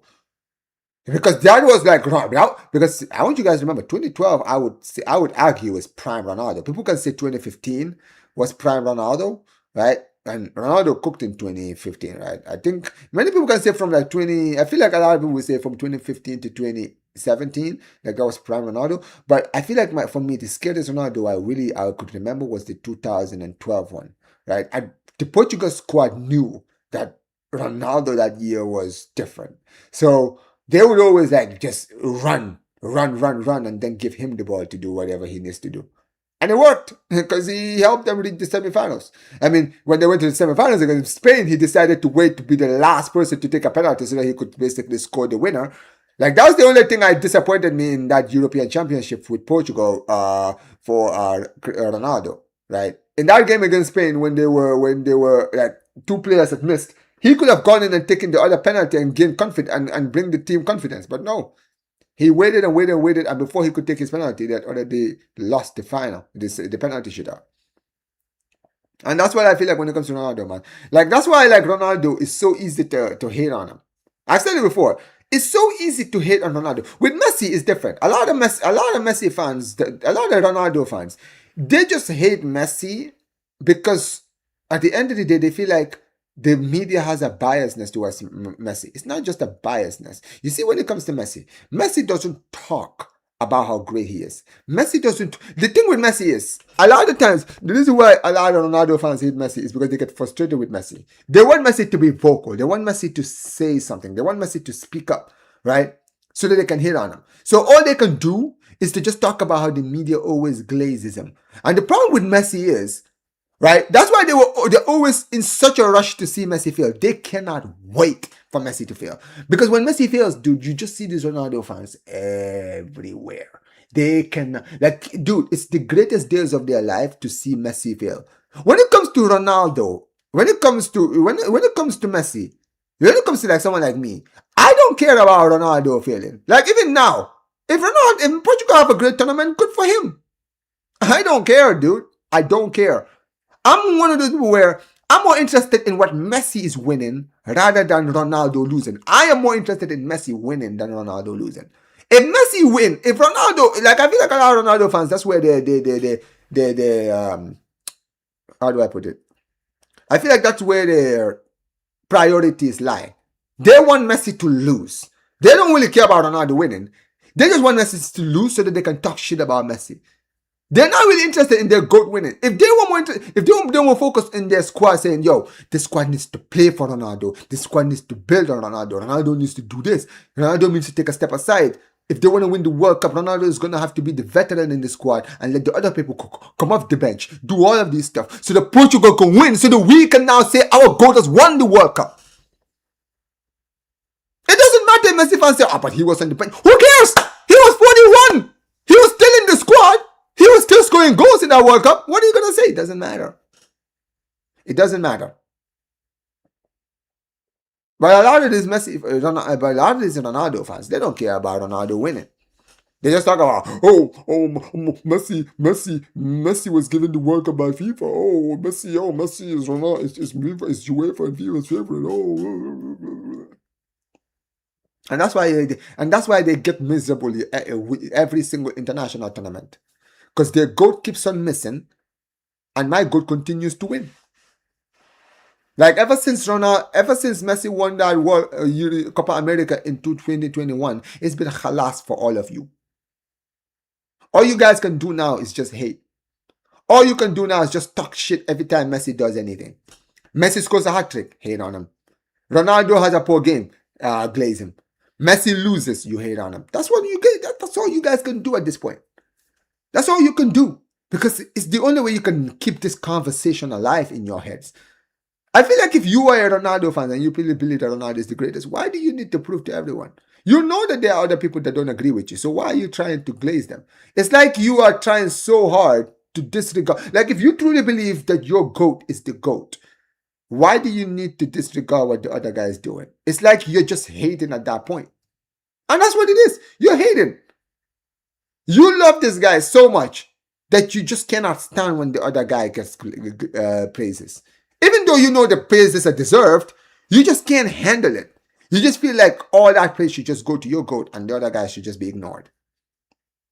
With me, I don't really care about Ronaldo's praises. Because you know why I don't care about Ronaldo being praised? It's because it is justifiable praise. Ronaldo deserves to be glazed. Ronaldo deserves to be considered one of the greatest to ever do it. Ronaldo deserves all the accolades he gets. I'm not going to sit here and hate on him and say that he didn't deserve it or that FIFA or UEFA. I don't care. I have watched football. I see what he's doing. I know he deserves what he gets. Just like I know that Messi deserves what he gets. That's why I'm never going to hate on Ronaldo winning. When Ronaldo won the Nations League, I was on Northside's channel when Portugal won the Nations League. All of the Ronaldo fans had all these amazing talk about, two trophies, oh, look at this, he's won his first 2 trophies.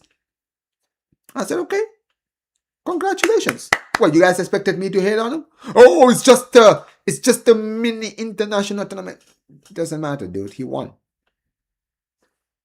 He won. He won. Like, respectfully, let the guy enjoy his moment. And that's what I did for Ronaldo. I was happy for him. I was like, hey, he's still winning trophies at his age. Good for you. I mean, I've seen Messi win Copa America. I've won the World Cup. I don't care what Ronaldo does at this point. Ronaldo can win too. If Portugal win the World Cup, trust me, it's gonna be. I'll be honest, right? I'm not even gonna be. I'm not gonna hate Portugal for winning the World. If Ronaldo wins this World Cup, I'm not gonna hate Ronaldo winning it. I'm just gonna hate the fact that Ronaldo fans will just make it difficult for everyone to enjoy, be happy for Ronaldo. That's the problem. That's the issue that I have with Ronaldo winning a World Cup. If Ronaldo wins the World Cup, it's not going to be, I'm going to be angry that Ronaldo win the World Cup. I'm going to be angry because I know Ronaldo fans would ruin it for everyone else. We can't just be like, you know what? Congratulations, Ronaldo, man. Messi, dude. Messi and Ronaldo. What a legendary rivalry, bro. Like, to see these guys have won, both of them now have won everything that football has to offer. Like, it's beautiful. It's amazing. It's lovely. Congratulations to Cristiano. No, you can't. Because Ronaldo fans will be like, oh, you see, my God has won the World Cup. What are you guys saying now? Messi fans, where are you? Where are you? And guess what? That's why Messi fans will always have their moment when it comes to this. Because it's not really about Ronaldo. It's about the fans themselves. It's about the fans. The Ronaldo fans talk too much. They hype their goat up, and then when Messi wins or their goat doesn't win, they make excuses. They can't be like, okay, man, it is what it is. We'll be back next time. No, they have to make excuses to why their goat doesn't win. Like it is guaranteed that Messi and Ronaldo have to win. Bro, Messi went how many years without winning a trophy with Argentina? How many years did Messi go without winning an international trophy? And all the Ronaldo fans at their time of their lives. But guess what, dude? Patience comes for those who work hard. When it comes to Messi had his heartbreaks. He had 3 international trophies that he could have won in his prime years, and he lost all 3, right? He was broken by the Argentina squad. He was messed up. This guy has been humiliated, right? Lost 2 finals, right? Got humiliated in 2018. Got humiliated in 2019. Then guess what, dude? He had his moment. Finally, after years and years, almost a decade of humiliation, embarrassment. People forget that before Messi won his international trophy in 2021, he had lost 4 finals with Argentina. A lot of Ronaldo fans don't even know. People remember the 3 that he lost, but people forget that he lost the one in 2007 as well. Copa America 2007 against Brazil, they lost 3-0. I watched that game. I was a kid, but I still remember watching that game. 3-0. Robinho and Luis Fabiano absolutely cooking them. And that Argentina team were actually the favorites for that final because they were cooking everybody before that final. And then they played, and then they brought up Brazil, and Brazil absolutely ruined them. He lost that final. They hosted the Copa America in Argentina in 2011. He got knocked out in the quarterfinals against Uruguay, who won the Copa America that year. Then he goes to the 2014 World Cup, reaches the final, loses, and then loses. And then he reaches the final of the Copa America in 2015. He loses again. 2016, he lost again. Went to the World Cup in 2018, got knocked out by France in the round of 16. Kylian Mbappe, right? Then 2019, he reaches the semifinals of the Copa America, and then guess what? Guess what, guys? He loses against Brazil in the semifinals. And then guess what, guys? After a decade, we're talking about almost 14 years of embarrassments, right? Then finally he has his moment in 2021. He wins his first international trophy. His fifth final with Argentina. He finally won his first trophy in his fifth final. And then he wins 3 trophies, and now all of a sudden people just want to hate on him. Like this guy didn't suffer to win those trophies. That's the thing. Like, people don't realize it. Ronaldo and Messi is different, dude. It's different. Mentality is different, but it is what it is. Did you see what happened to Bruno and Neves when the social media were flooded by Ronaldo? This is what I mean with Ronaldo fans. Ronaldo fans are so abusive. You would never... I'm not even kidding, Chad, right? You see when Ronaldo... You remember when Gonzalo Higuain used to get cooked by the football world because he missed those 3 chances in those 3 finals, right? The funny thing is, by the way, we've kicked off, guys. Second half has kicked off, right? I wanted to let you all know. But you see when it came to Messi, when he lost those 3 finals, bro, some Messi fans were pissed off, very pissed. Even me, I was one of the people that was pissed. I was pissed with Gonzalo Higuain. But here's the funny thing, right? You didn't see Gonzalo Higuain, Angel Di Maria, Sergio Aguero, or any of these guys getting abused on social media because they lost a final.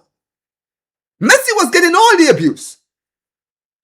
And this is the saddest thing. This is the first game. They could still finish top of this group. Ronaldo could still have a good World Cup, but this is the problem with Ronaldo fans, dude. They're just naturally toxic. They are like their GOAT. They don't live in reality. They completely delude themselves into thinking that Ronaldo can never do wrong. Never. He can never do wrong. In their eyes, he is just perfect. Okay? If he has a bad game, it's his squad's fault, not him. Not him. And the funniest thing of all is this, chat. Imagine Roberto Martinez in their game against Uzbekistan, right? Imagine in that game, my guy actually decides to bench him. Martinez actually grew some balls and actually benched him.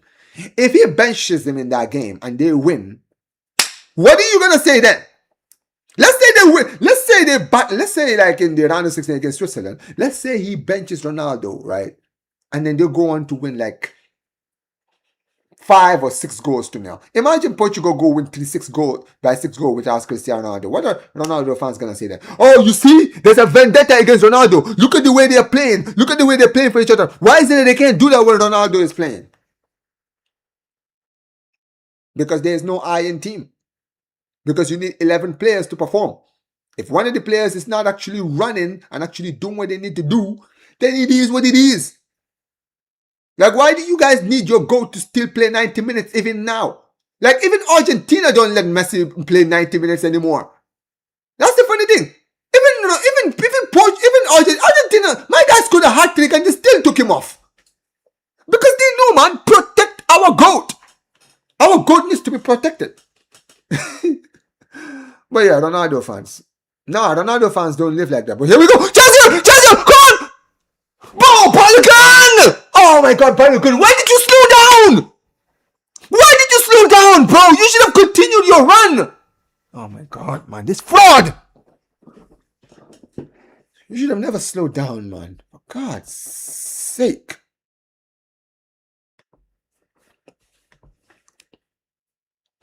And this is the sad thing, right? People attacking Bruno and Joao Neves. Why are they attacking Joao Neves? Because Joao Neves said that every player has to work. Like, dude, You see how toxic this Ronaldo. These Ronaldo fans, this is how you know they don't give a fuck about Portugal winning. They just want their goat to have a good tournament. If Ronaldo has a good game and Portugal lose, they don't care. That's the sad thing. You see when it comes, I feel like the biggest difference is this between Ronaldo and Messi fans, right? Messi fans want to see Messi win. They want to see Messi cook. They want to see Messi score goals, get hat tricks, get moments like that. Like me. But here's the thing, right? I feel like until this World Cup, I've always wanted to see Argentina do well. Not just Messi, but Argentina. Because I'm like, yo, I want Argentina to win. Because when Argentina wins, that just adds to my GOAT's resume. I don't care who scores the goals. I don't care if Julian Alvarez or Lautaro Martinez wins the Golden Boot. I don't care. I don't care if Messi only scores one goal in the entire World Cup. I want Argentina to win so that my GOAT can win it. And I don't give a damn what Ronaldo fans say. They're going to say, oh, but he got carried by Argentina. Who the fuck cares? Was he in the squad? Was he playing? Okay, so guess what, dude? It's his World Cup. He's the captain.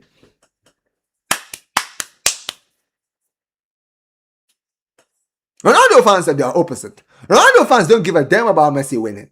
I'm sorry, Portugal winning. They just want Ronaldo to score a goal, break more records, get to that 1,000 goal. That's really all they care about. They don't care about Ronaldo. They don't care about Portugal winning. If Portugal lose and Ronaldo scores a hat-trick, they will hype Ronaldo. They don't give a damn about the rest of the squad. But if Portugal win and Ronaldo is on the bench, listen to the abuse. Oh, you see, there's a vendetta in the Portugal squad over Cristiano Ronaldo. All of a sudden now, they found the shooting boost now that Ronaldo is now playing. There's a vendetta. There's a conspiracy against Cristiano Ronaldo. They're always hated on Cristiano Ronaldo. It's a sad state of affairs. You can never satisfy these guys. These guys don't care about Ronaldo. That's why Ronaldo doesn't win. Because if Ronaldo fans really wanted to see their GOAT win the World Cup, they would say, you know what, maybe Ronaldo needs to take a step back. Maybe Cristiano Ronaldo needs to take a step back. Maybe Ronaldo needs to, chill, stay on the bench. How about this? How about we utilize our GOAT well? Like, I feel like Ronaldo fans, if they were smart, they would say, listen, I don't need my GOAT to start every game. Ronaldo's 41. I don't expect him to start. Portugal have a great squad, right? They can start the rest of the team and then bring Ronaldo in the second half, bro, when the defense is tired and he will cook them all. But no, we need our GOAT to start. Who are all these celebrities I'm seeing in this? I don't even recognize most of these guys. I'm not gonna lie. But by the way, just can you please stop showing me the celebrities and show me the goddamn game? Who cares about the celebrities, man? For God's sake. But yeah, this is the point here, Shah. Bruno Fernandes. People are attacking Bruno. For what? For what? Because Bruno made the right run. Bruno made the right run to get the ball, and then Ronaldo left his position. Because remember, he was standing in a different position, right? The ball comes in. It's heading towards Bruno. Bruno has set himself up to tap that in, and then Ronaldo, who's not even in a good position, because he has to basically tweak his body to shoot, right? He runs and basically steals that shot from him. And for some reason, Ronaldo fans attacking him, because how dare he get angry with Cristiano Ronaldo? How dare he? Bro, I had a great chance to score. Why would you stand in my way? Why would you let me not shoot? But yeah, just proves my point. Ronaldo fans don't give a damn about Portugal winning. They just care about their GOAT performing. It is what it is. It says, I don't care. Let Ronaldo win the world. It says, oh gosh, Joao Neves is getting a lot of heat from them. Bro, whatever, man. Who cares? Who cares? Honestly, bro, this Portugal team is too talented for Ronaldo. And honestly, guys, I think at this point, right, on God, I think that I don't even think like a lot of these people are lying when they say that this Portugal team doesn't really rate Ronaldo. I feel like, you know what it is, right? When it comes to Cristiano, I kind of get it. Because the problem with Ronaldo is he's narcissistic. He's very narcissistic. Ronaldo can't just take a break. Ronaldo can't just take a step aside. If Ronaldo was willing to take a step aside and let other people perform on his expense, I feel like a lot of these locker room players would respect Ronaldo. If Ronaldo was one of those guys who didn't start, but when he was in the locker room, he's the one that is talking to the players. He's the one that is sitting down with the players. He's the one that's always like, trying to talk to the players, like motivate them, let them know what it means to wear the shirt, what it takes, what they have to do. He doesn't have to start. If they want him to start, he will start. If they want him on the bench, he will be on the bench. It doesn't matter, dude. He's just here to be the leader. He's just here to be the veteran, to help the younger players who've not played in tournaments, to make them understand the pressures of playing in a World Cup, in a European Championship. Sometimes you need players like that, man. Like when you have a player of Ronaldo's stature, reputation, one of the greatest to ever do it. Like I feel like Ronaldo is one of the few players who, like Ronaldo and Messi are literally the only players in this generation that can literally walk into a locker room and not even ask for respect. They just walk into the locker room and then their aura just demands respect. You see, when it comes to Messi, right? That's where Messi and Ronaldo are. You see Messi with Argentina, Messi, Ronaldo, if you're a Franco Mastantuono, like you've heard what he said when he met Messi for the first time. You saw Julian Alvarez when he made his debut and he saw Messi. He was like, yo, that's Lionel Messi. Messi wasn't sitting there saying, pass me the ball or, make me the star or let me take the penalties. Like Messi was always that guy who was always talking about do your best for the nation. Not for me, for the country. Okay? Play your hearts out. Do what you need to do. And for those players to hear Messi tell them, you can win it for us, you can do it, you can do this, you can do that. And he's willing to give them the ball. He's willing to make them the star. He's willing to give them where like how many times do we see Messi unselfishly give the ball to players all the time? In big positions where he can't shoot, but instead of shooting, he passes. Because he wants to make sure that the team understands it's not about him. He may be the superstar. He may be the legend, the GOAT. But they are just as important. They are important too. And because of that mindset of, yeah, you guys are important too, those players will die for Lionel Messi. It's in everything in life. Let me tell you guys something, Chad. It's in every single thing in life. In everything in life, right?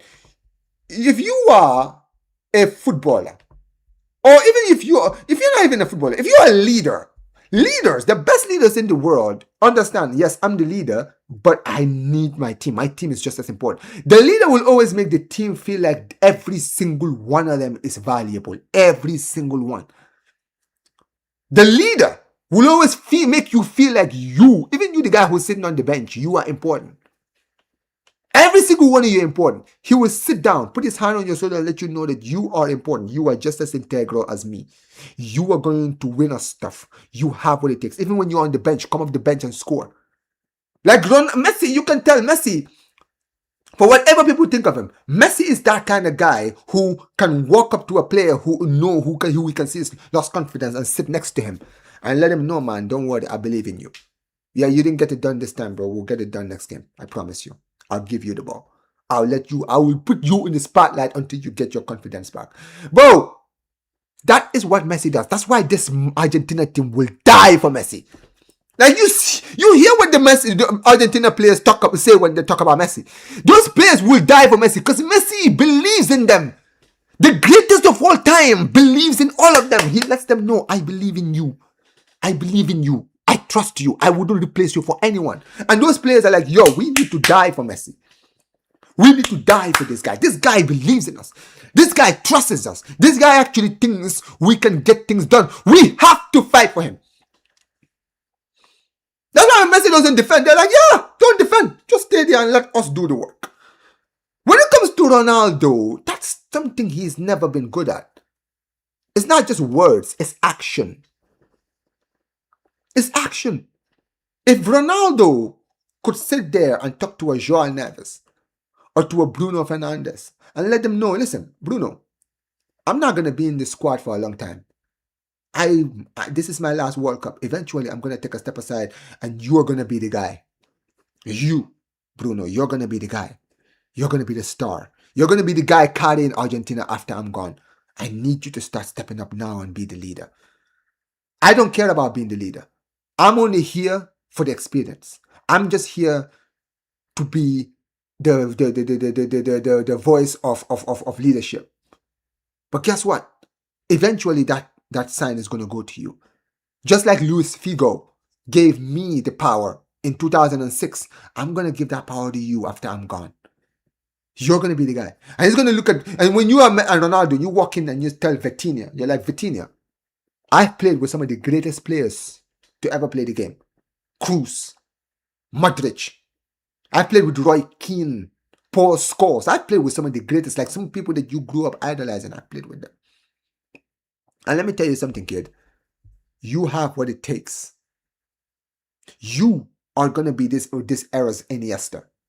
You are this era's Xavi. You are our Xavi. You are our Iniesta. That's who you are to us. You are a jewel. Like João Neves, you are a jewel. Conceição, you guys are the next generation. You guys are going to cook after I'm gone. I'm not here forever. I'm happy to be in the squad with you guys because I see so much talent that I have not seen in my life. I've been around great teams, but this is arguably the most talented team I've ever been in. But I can't do it. But at my age now, where I am in my career, I can't be the guy anymore. I'm just happy to be here. And if Ronaldo was that guy who could really look at those players and give them the confidence that, yo, I believe in you, I'm telling you, man, those players will die for Ronaldo. Anytime Ronaldo speaks, they will listen. Anytime Ronaldo is on the pitch, they will want to play for him. Because they will know, yo, this is his last World Cup. This is his last World Cup, and he's gone after this. We need to play for him. We need to play for each other. But do you think Ronaldo is doing that? Does it look like Ronaldo is doing that?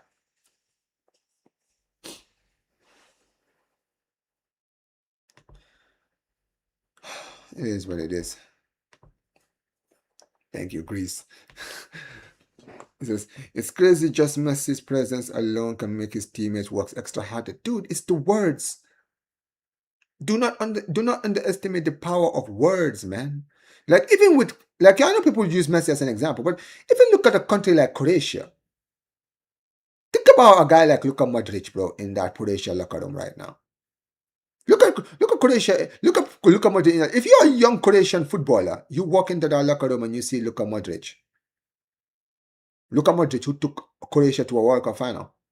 Luka Modric, who's won Champions Leagues, a Ballon d'Or winner. Arguably the greatest player to ever come out of your country in that locker room. Talk to you. Sit down and have a conversation with you. Dude, you're going to shut up. His aura alone will not even make you speak. You will sit there and listen to every single word that man says. I feel like that's the one thing that Messi has mastered that Ronaldo to this day still hasn't mastered. It's the power of presence, bro. Bro, I'm not gonna lie. Australia right now getting so many good chances. Defensively, we are so erratic right now, man. We're so erratic defensively. But that's the thing. You see Messi, I think Messi at his age now understands presence, bro. Presence. Messi has presence. And Messi knows he knows he has presence. That's why Messi doesn't force anyone to do anything. Messi just talks to his teammates. He doesn't tell him, yo, pass me the ball. Yo, you're not doing this. Yo, this and this and this. Oh, you guys are shit. I have done this. You have not done it. No, you don't have to, man. You don't have to tell people what you've done. They already know. Every one of those players knows what you've done. You have to tell them, I've won. I've done this. 7 Ballon d'Ors. I know. No, you don't need to, bro. It doesn't matter.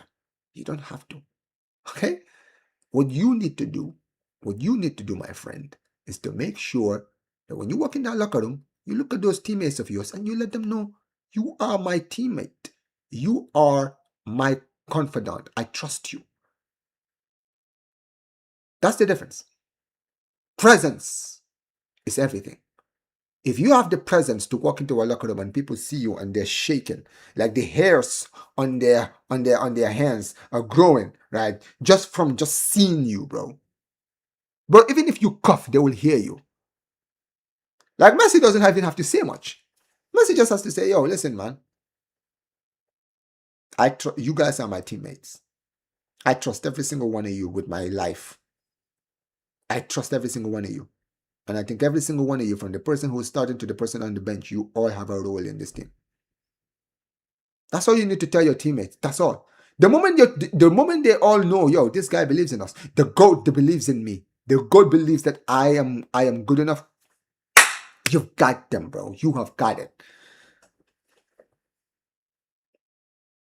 If we're gonna be honest, right? If you look at, you know what's funny, right? Let's just say this. Let's be honest, right, chat, for all the people who are watching. Squad for squad, who do you think has a better squad? Portugal or Argentina? Because I would argue that Portugal have a better squad than Argentina. Squad. As far as player profile is concerned, right? Don't get me wrong, Argentina have a lot of great players like Julian Alvarez, Rodrigo, what's his name, McAllister, Enzo Fernandez. Yes, they have a lot of great players, right? Yes, they do. But when I'm talking about squad, look at the players that Portugal has. Portugal have Nuno Mendes in the back, who's one of the best fullbacks in the world, or if not the best fullback in the world, right? Vitinha, João Neves, back-to-back Champions Leagues. Bruno Fernandes, who just broken the assist record.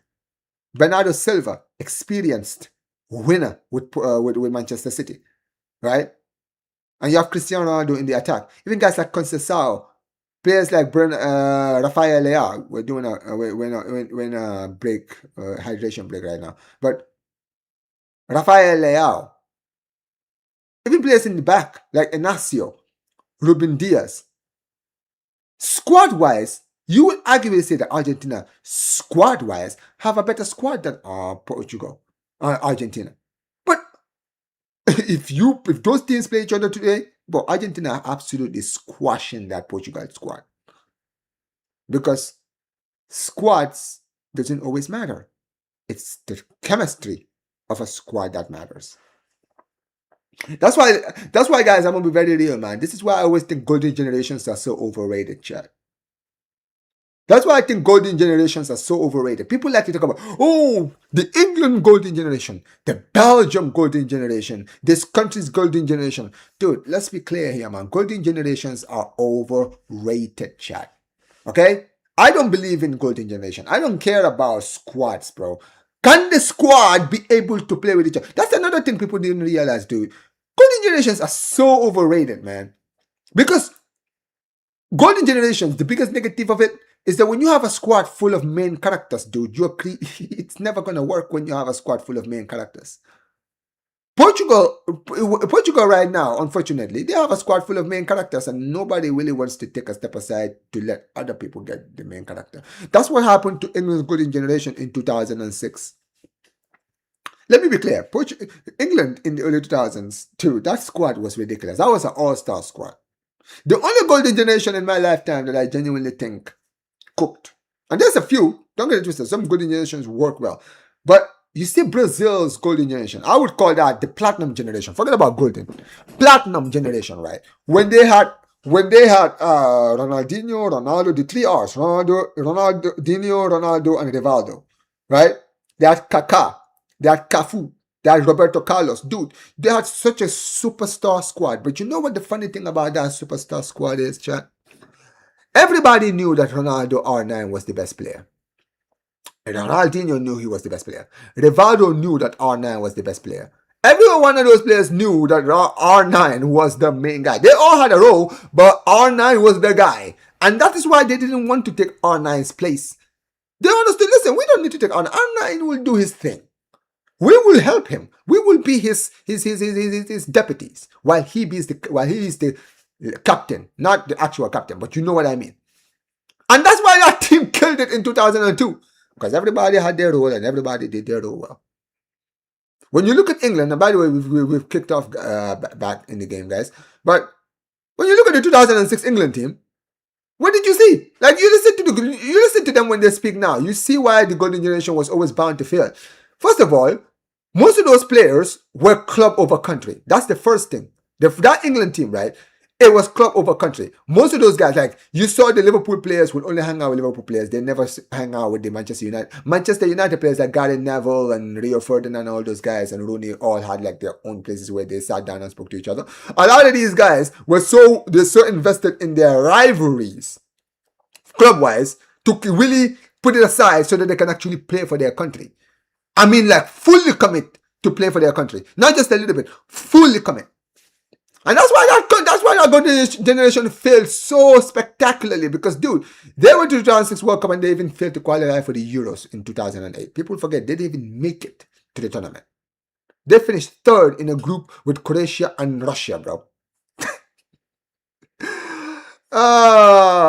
Hilarious, man. Hilarious. No, it's flipping hilarious. We're going to be making a substitution, our first substitution in this game. But, yeah, that's what I mean. The only golden generations that I feel like worked is the Spanish golden generation from like 2008 to 2012. That squad. In fact, that is an example of a golden generation actually done well. You see that Spanish team? That Spanish team should have exploded. Should have imploded like the England team. When you really think about it, that Spanish national team should have imploded what's the name? The England team a few years ago, right? A few years before that, how that golden generation of England imploded. The Spanish team should have done the same. Because remember, Chad, from 2008 to 2012, you know what else was happening? It was when Barcelona and Real Madrid were in their prime years competing. And this wasn't just any competition. El Clasico is back in like that era was cinema. Not just for Barcelona and Real Madrid fans, football fans. Bro, I remember I was in Gambia watching the El Clasico. The local TV never showed football matches. Every time a Clasico came around, they cancelled everything to show us the Clasico. Because they knew it was the biggest thing out there, dude. Because every single one of them was cinema, fouls, fighting, arguments. Dude, we saw it all, poking the eye and all of these stuff. Okay? Ramos and Piqué hated each other. Madrid Spanish players hated Barcelona Spanish players. They all hated each other.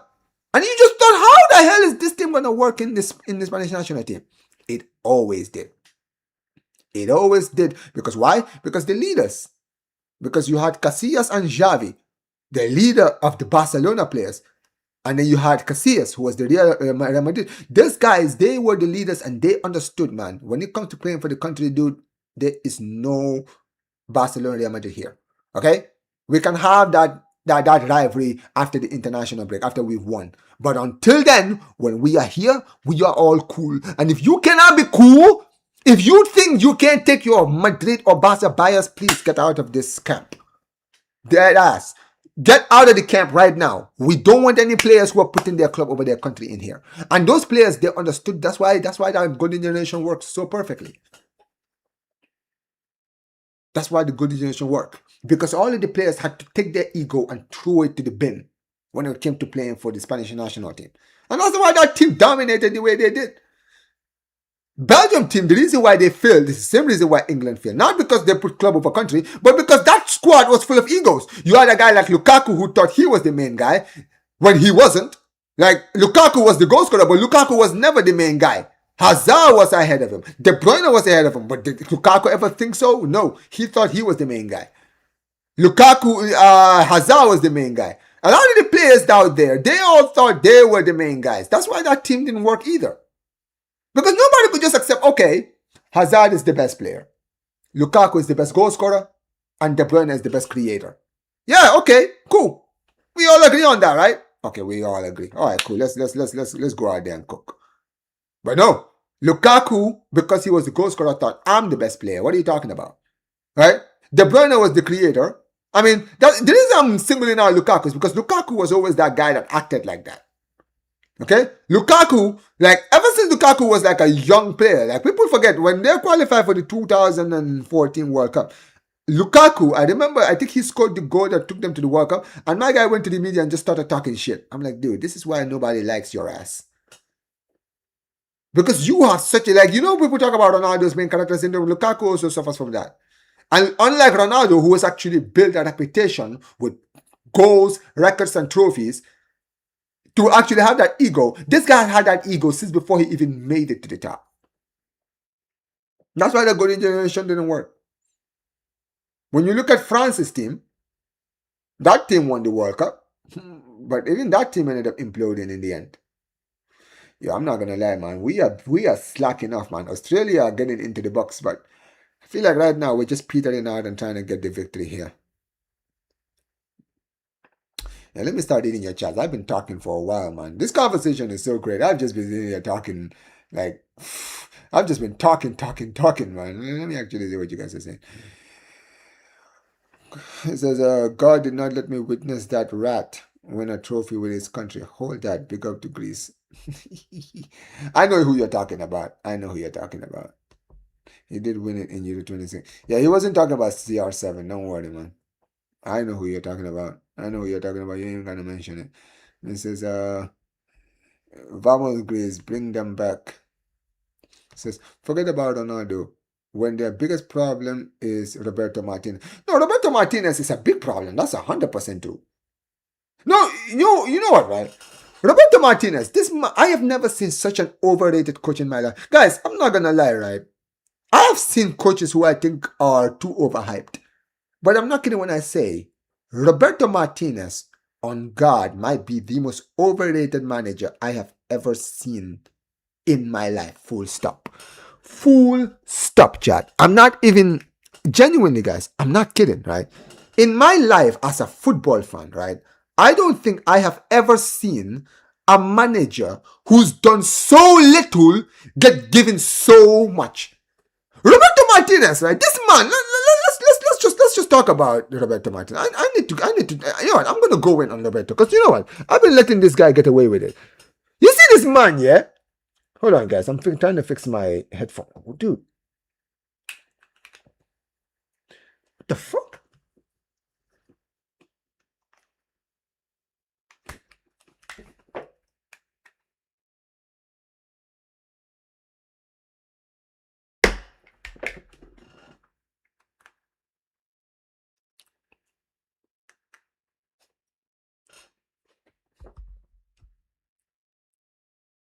Sorry, guys. Give me a moment. Oh, shit. Yeah, let's turn this off, man. I'm not trying to get a copyright strike here. Yeah, you know what, right? You see, when it comes to Roberto Martinez, he's another fraud, man. That man, right? Like, when you talk about managers that are overrated, wallahi, bro, he is at the top of that list. Let me just go in on this Roberto Martinez, guys.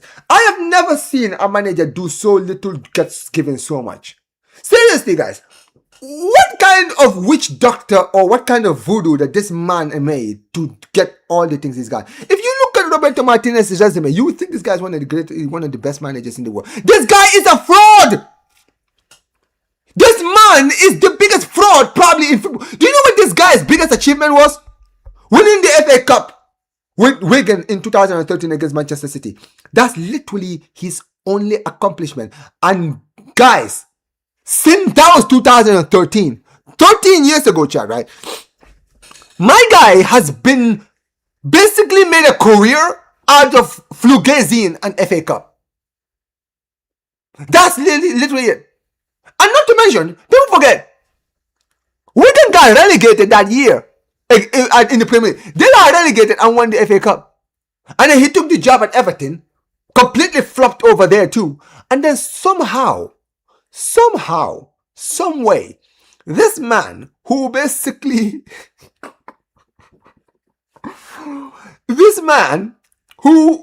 somehow, some way failed to do nothing with that Everton team, somehow gets rewarded with the most talented squad in the world at the time. That Portugal Golden Generation. And somehow he gets that squad of superstars to a semi-finals of a World Cup, right? Oh, good job. You took De Bruyne. You took a prime De Bruyne, prime Lukaku, prime Hazard, prime Witsel, prime company, Vertonghen, Odegaard. You took that prime squad to a semi-finals. Basically, that's it, dude. He's done nothing. And somehow, someway, even after for years masquerading as a good manager with Belgium, and then somehow, someway failing to even make it out of the group in the last World Cup, he gets rewarded with the Portugal squad. I'm like, bro, how is this man doing that? How is this man been able to fool two great nations with two golden generations? How has he been able to back two golden generations? This is actually incredible. Portugal could have literally gone and hired Mourinho, who was available at the time. They went out and got Roberto Martinez. Bro, you're telling me, imagine Mourinho had this Portugal squad right now in this World Cup. Yeah, that would be worrying, because I'll tell you one thing he would have done.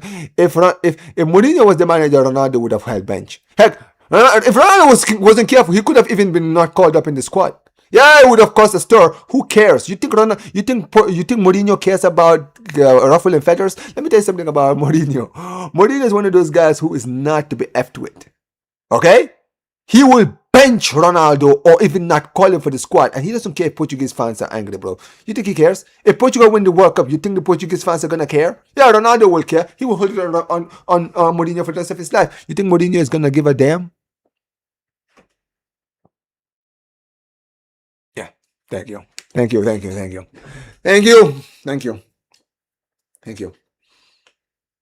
But yeah, Roberto Martinez. Listen, I'll be honest, guys. I think either the Portuguese Federation are a bunch of pussies and they don't want to hurt Ronaldo's feelings, or one of those things. It's got to be one of the two. But yeah, this guy's an absolute fraud, man. Big up to Chelsea. How you doing, Chelsea? How you doing? This is Depot, Montiel, Anconia, and Big 2026. And look at how they're doing. They're still cooking. But I'm not going to lie. Australia absolutely getting away with murder. Like, dude, they're absolutely cooking us right now. But right now, bro, and by the way, have they brought in Nestri Irakunda? Have they brought him in? Have they brought Irakunda yet? Let me see. If he's not in this, if he's not on the off the bench yet. Oh yeah, he's off the bench. He came on in the second half. I don't know why they even benched him in the first place. I know he's young, but yeah, they had a golden generation, and guess what? That golden generation cooked. 2010 golden, that 2010 team also did well. Puyol, as soon as he retired, khalas, crazy man. Says they had a lot of old bloomers though. But the work, I'm telling you, man. If it was it was golden. Apart from Pillar, and all of them were coming to an end. This is a good point. Yeah, you know what? Oh my God, he sliced it! Oh my God, what a chance! That was a great chance there for Australia, and the guy literally sliced it from literally 2 yards out. Crazy. Yeah, a lot of them were old bloomers. That is true, but yeah, you know what it is? I feel like that 2006 World Cup Italy squad was like a squad in their last hurrah. Like, that squad was in their last hurrah, and they ended up like winning the World Cup in their last hurrah. So, yeah. Honestly, if I was to compare them to any team now, let me see. Who would I compare Portugal? Who would I compare? You know what? I would compare them to. Man, I'm trying to look at the squad right now. That is, like, squad-wise, they're old, but they can still perform. Honestly, the only team I can really compare them to is that, and I guess, and a lot of people want to say this doesn't make any sense, but it's probably Argentina. When you look at this Argentina team, a lot of their players are. This could be their last World Cup on paper, but yeah. No, Ramos was putting hands on Puyol's face. Was something else. But Puyol, let me tell you something. Puyol wasn't an angry person, man. He was intimidating, but he wasn't, man. Del Bosque found a way to put the beef aside. But also, Del Bosque had a bunch of leaders in the squad that were willing to willing to make the peace. I feel like if Del Bosque didn't have Xavi, Iniesta, if he didn't have Xavi, Casillas, and Puyol, and even guys like David Villa in his team, right? If he didn't have those guys in there, I don't think things would have gone well. I think things would have gone worse. I think that golden generation would have never been the same without those guys. I think those guys, Del Bosque was the leader, but Del Bosque had those guys that he could always go and talk to, so that they can be the ones to talk to the squad, and the squad would listen. Listen, man. Listen, man, we all remember, man. The streets will never forget. When you look at that Belgium, the amount of talent they had, jeez. Yeah, man. But this is why also it's important, guys, right? I know I've been talking about golden generations and this, but here's the thing, guys. This is why when you have a golden generation, you need to make sure to have the right manager for that golden generation. Because I feel like a lot of the reason a lot of these golden generations didn't work is also because they didn't hire the right managers. Like when you look at the England team in 2006 that I've been mentioning here, right? Sven-Göran Eriksson, RIP, right? He was the manager, and to be honest with you, I don't think he handled the superstars very, very well. I see Gio Reyna and his wife, they're watching their son. But that's the point. They play for their country, right? And for some reason, he didn't have the cojones to actually put some of these players in their place. Like bench some of these players. He didn't have the mental fortitude to be like, okay, Frank Lampard and Steven Gerrard doesn't work. One of them is either gonna have to hold bench or they're gonna have to adapt. And if they don't adapt, then they will be benched. Like he had Scholes, Lampard, and Gerrard, and he tried so hard to make Gerrard and Lampard a thing that he forgot about Scholes, who was someone actually did better with England than Lampard and Gerrard. People don't even realize. Because Scholes retired so early in his career, right, with England, people forget, dude, the guy, he was actually for a long time, like, always turned up for England. But he was always, and that's why he retired. He felt like he was being disrespected by Sven-Göran Eriksson, because Sven-Göran Eriksson always played him on the left. He hated playing on the left. He hated being, I think he was either on the left or the right. He was playing him out there instead of where he really wanted to play. And he was keeping, what's his name? Oh, what's happened here?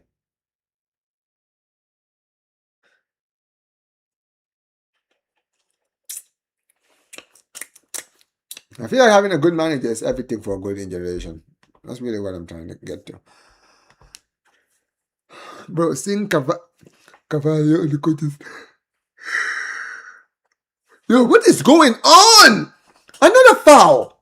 The Australians are just fouling our players right now, man. What the hell is going on?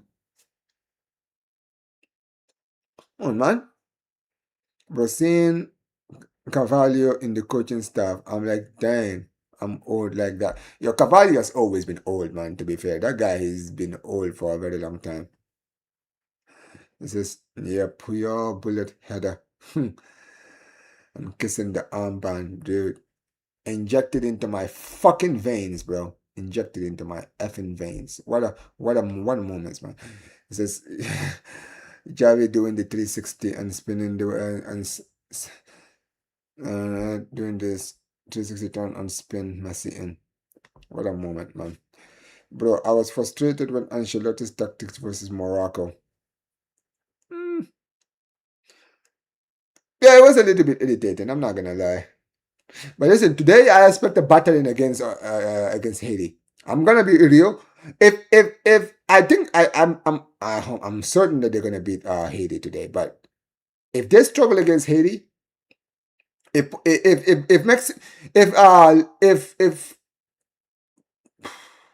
don't know why I keep stuttering.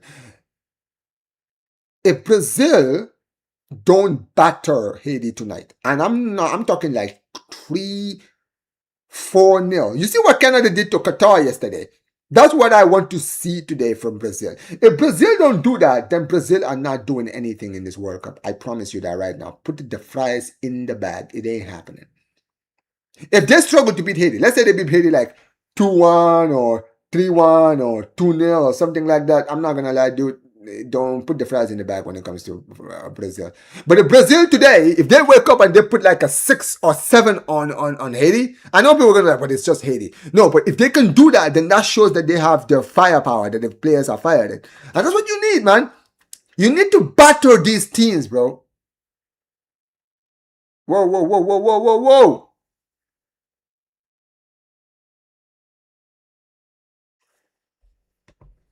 I'm good, thank you. Hope you're doing well. I'm good, man. I'm good. It says Brazil's midfield is full of frauds. Honestly, guys, when I look at the Brazilian midfield, it's no different from Argentina's midfield. Because if you look at Argentina's midfield, it's full of workhorses. I know they have Enzo Fernandez in that midfield, but like guys like Bruno, like they have that Ederson guy, right, who just signed for Manchester United. We need to see that guy play, man. Apparently, he's a creative midfielder. Sign him. Sign Van der Ven and Son Araujo. Hey, listen, man, I'm with you on that.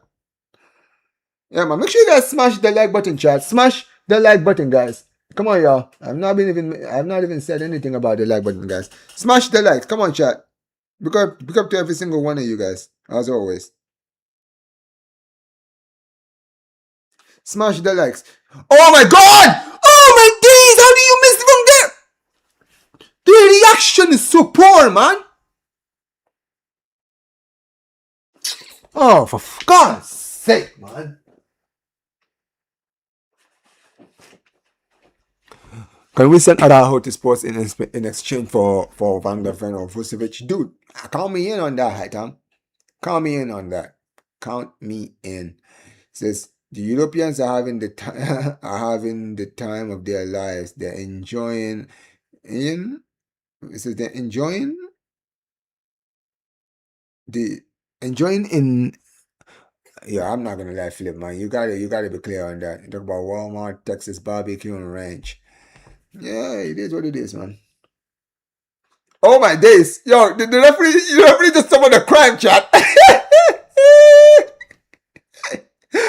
Yo, chat, are you guys watching this? The referee just suffered a crime. I mean, it's not funny. Don't get it twisted. It's not funny. It's not funny. It's funny to see a referee actually pull a muscle. Yeah, the referee actually pulled a muscle, chat. Hey, listen, man. This shows you, man. The life of a referee ain't easy, man. Hey, the life of a referee ain't easy, guys. Hey, listen. Referees also, listen, the referees are running. If you're running, man, this is why referees need to start training, bro. You need to start training, man. Yo, we need a substitution, chat. Yo, we need a substitution, chat. Hey, chat, right. I mean, the game is almost over, so I don't think they're going to make a substitution. Damn, bro. I'm sorry, this shouldn't be funny. I shouldn't be laughing because you know what, this hurts. I played football. Like pulling a muscle is actually hard, man. Like that's painful, but we need a substitution for the referee, man. I see a female referee on the pitch. The referee, man, come off, man. Substitution, man. Give the referee a round of applause, man. We need a substitution, bro.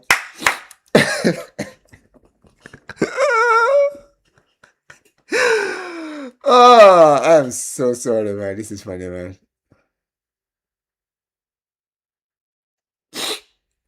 Welcome to Ethan. Ethan says, Omar, I had to unsub to a Barca creator recently because of how reactionary they are with the transfer window. I'm loving my club. Wallahi, this fan base. No, look, man.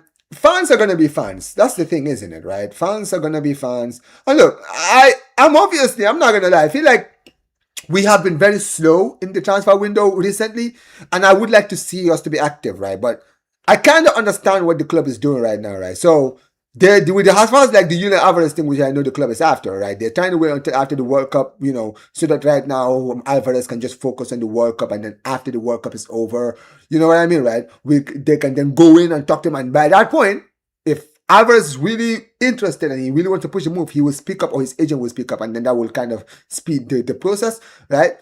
In that case, I understand that, right? But also, I'm also one of these guys where I'm also like, okay, well, if that's the case, that's fine. But then let's use this time that we are not going after Alvarez to go and look at other positions and sign. But yeah, I am not being reactionary. And this is true. That's why when I heard the Van der Ven thing, I like the fact that we're being linked to defenders. I'm liking the fact that, because if this is true and we are truly actually like trying to, like, we're looking at inquiring about Van der Ven, it shows me that the club are not holding their hands while waiting for Alvarez. We're still looking at trying other players, and that is how we need to do. And as far as your question is concerned, Ethan, I would take Van der Ven in a heartbeat. Man. I would take him. What a player, man. What a player. Like this, big up to Jason. Jason just put it out here, man. Listen, give them Araujo and let them give them Van der Ven, man. Araujo is a good defender. He will work in the Premier League. if Portugal had Mourinho, they could have made it all the way or make it all the way in the World Cup in 2022. Maybe. But I think around that time, wasn't he in a job at the time? I think he was Roma manager, wasn't he, around that time? Yeah, when the last minute of the game, last big chance of this game, can we get the third here? Chance here, can we make a third goal here? Stop making pass the fucking ball, you idiot! Oh, for God's sake, this guy, man. What? Sterling scored the perfect goal. Just pass the freaking ball. Brazil will score 3 to 4 goals. They need to. If they don't win by more than 3 goals, I am gonna ask questions. We're gonna need to have some serious conversation with Brazil. I'm telling you, Brazilians right now, they did not grow in the favelas like they used to. They don't grow in the favelas. They're not growing in the favelas. They're growing in the suburbs now. It's not just that. You know what? No, you know what? I think no. You know what? I get what you mean, but players are still from the favelas, right? You even look at like the Estavals, the Viniciuses, Rodrigos. These guys are from the favelas. Like Gabriel, they are from the favelas. You understand what I mean, right? The problem is the clubs that they are joining. I've always said this. Keep Brazilian players away from the Premier League. I know the Premier League pays more money, but Brazilians need to stay away from that. Listen to your GOAT. Listen to Cafu, bro. I mean, we're in the 97th minute, guys. They're going to find out who's going to be up very, very soon. But, bro, it's like Cafu said, bro. Cafu said it.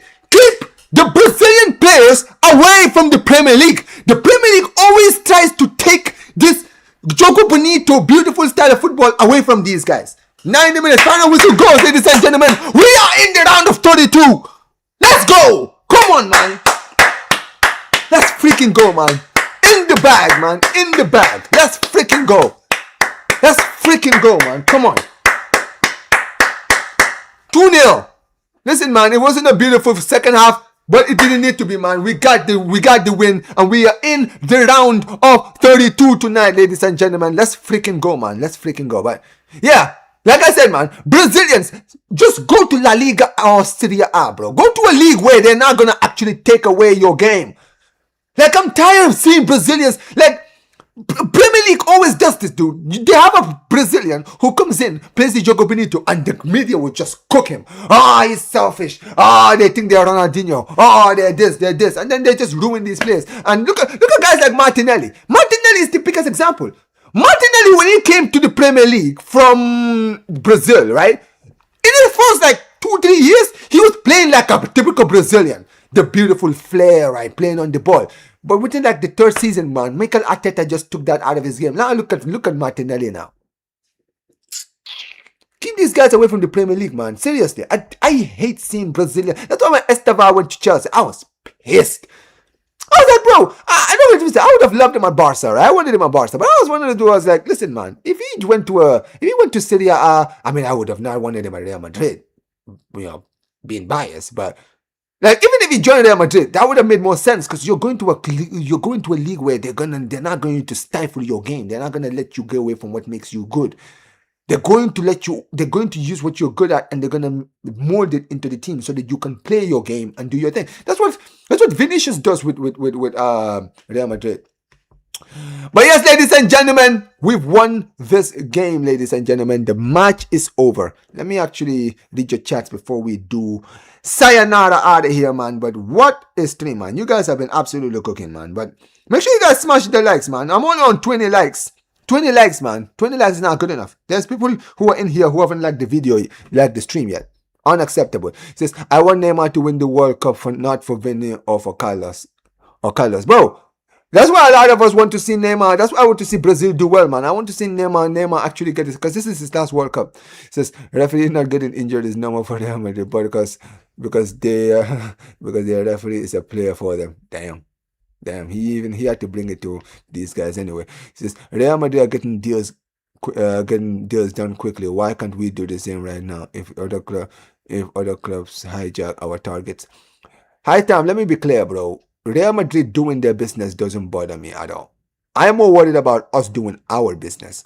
Okay? I feel like Real Madrid right now, what they're doing right now, they're just signing heads for the sake of signing heads. I'm not worried about, apart from Dumfries, all the other signings they've made, they don't intimidate me at all. So, yeah, man.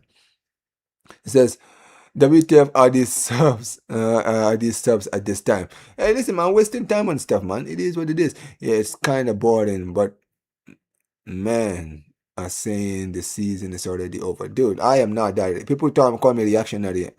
People can never call me that reactionary. I don't know who's saying it, bro, but pipe down. Seriously, pipe down. Pipe down, guys. Like, literally, guys, you guys do know the transfer window hasn't opened yet, right? The transfer window opens in 2 weeks. Okay? So, everybody, relax. Like, seriously, guys, calm down. Like, we haven't even started, bro. Like, I can't believe I'm literally having to tell people to calm down, man. Like me, people tell me that I'm the one that's reactionary. Crazy. This is why when people call me reactionary, I get pissed because I'm like, dude, I calm down. When I get pissed because I give the club a chance to prove me wrong, and when they don't prove me wrong, then I get pissed.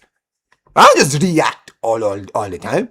Look up to Abdi King says, yeah, we need Van der Ven. His space is good for our system, and he's a good defender. 100%. By the way, I'm gonna definitely be talking about this Van der Ven thing, man, and talking about my opinions on it in a full detail. Don't worry about it. Says Joao Neves crashing out on Ronaldo is crazy. He wasn't even crashing out, man. People have really overrated on it, man. Tottenham won 150 million. Yeah. Put the fries in the bag. Put the fries in the bag. Put the fries in the bag, man.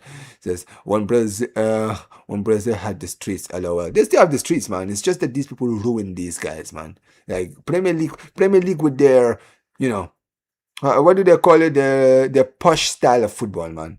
They're trying to ruin the Brazilian flair, man. Stop. Brazilians, stay away from the Premier League, man. Seriously. If you want to go to the Premier League, go to the Premier League when you're a proven player. Don't go to the Premier League when you're still a youngster. Because if you go there, they will destroy your career. They will take all your Brazilian away from you.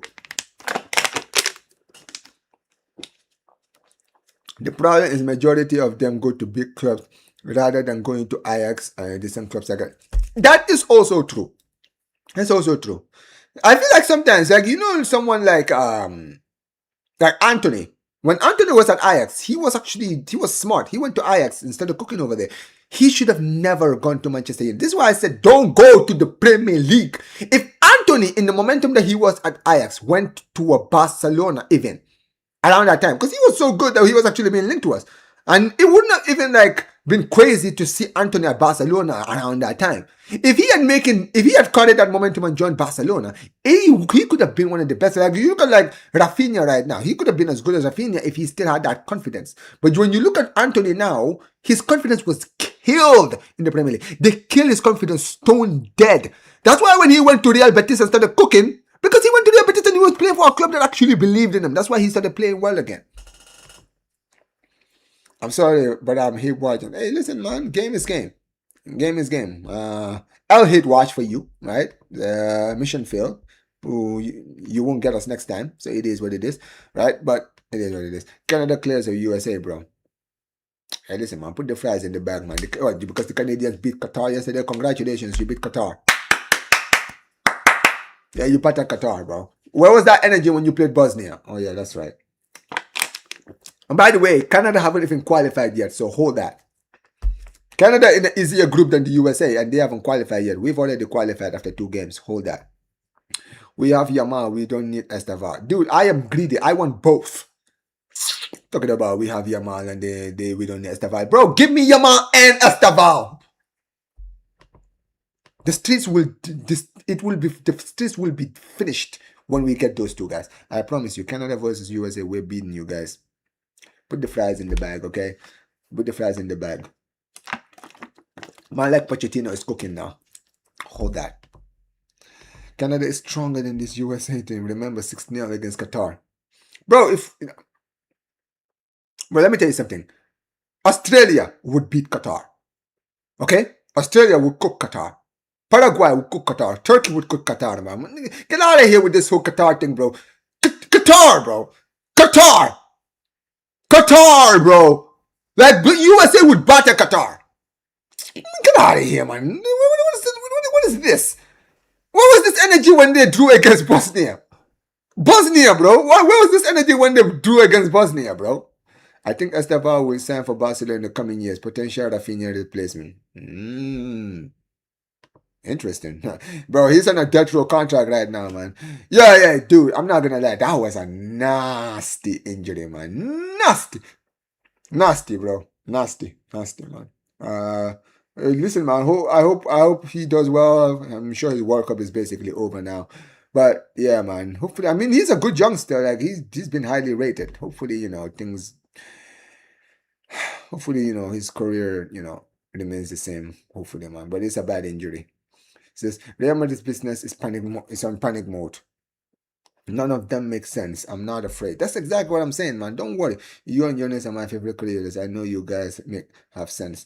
Hey, listen, man. We praise when we need to praise. We criticize when we need to criticize. You need to have a balance.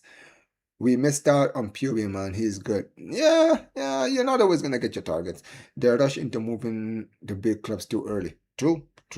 When you look at Real Madrid buying all these Brazilian youngsters, right? Not really having a place on, just buying them just for the sake of buying them. It is what it is, man. I will get a good hit watch Omar soon. Me doing a hit watch against you feels weird. Hey, listen, man. Game is game.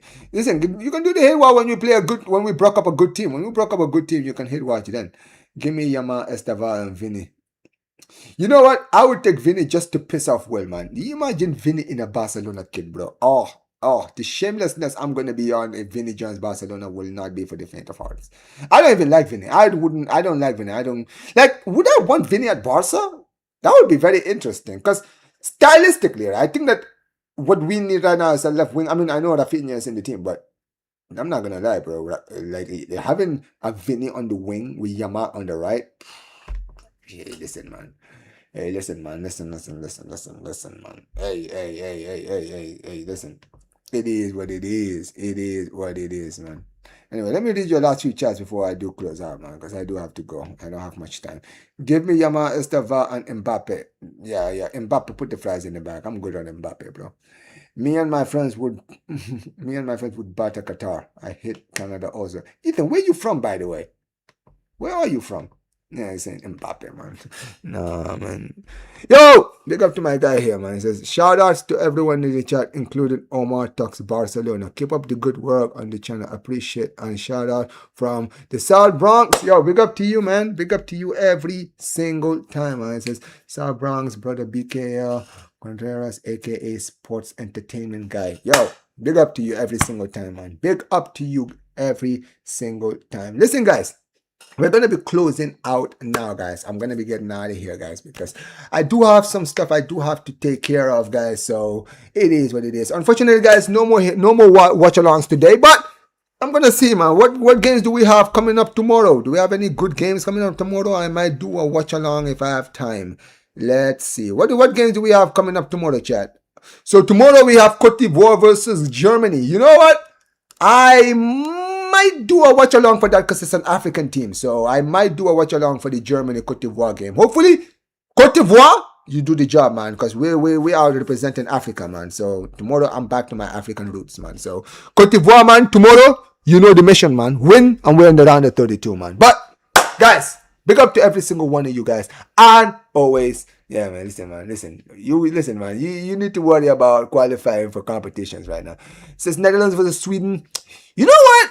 If I have time tomorrow, because sometimes I'm busy in the morning, but if I do have time, I might do a watch along for that. But if I don't, then I will do the Germany versus Sweden one. But this is going to be a good game. I'm rooting for Sweden, by the way, tomorrow. I'm rooting for Sweden. So Sweden, get the job done tomorrow, man. Let's get the W and you make it round of 32. Cote d'Ivoire, let's see you guys do the job today and get to the round of 32. But also, Brazil, I'm going to be watching you guys later. I'm not going to be doing a watch along, but I'll be watching you guys later. Vinny, Rafinha, my guys, man, Rafinha, man, I need you to cook, man, because I was hearing the media criticizing you, right? I heard people criticizing you, man. We need to shut that up. We need to shut it down, man. So you know what time it is. But listen, guys, big up to every single one of you guys. As always, man, big up to every single one of you guys. Smash the like button, subscribe to the channel, turn on notifications, guys. Still on the road to 10K, guys, but we will get there when we get there, man. But big up to you guys as always. Visca Barca. Peace. Take care.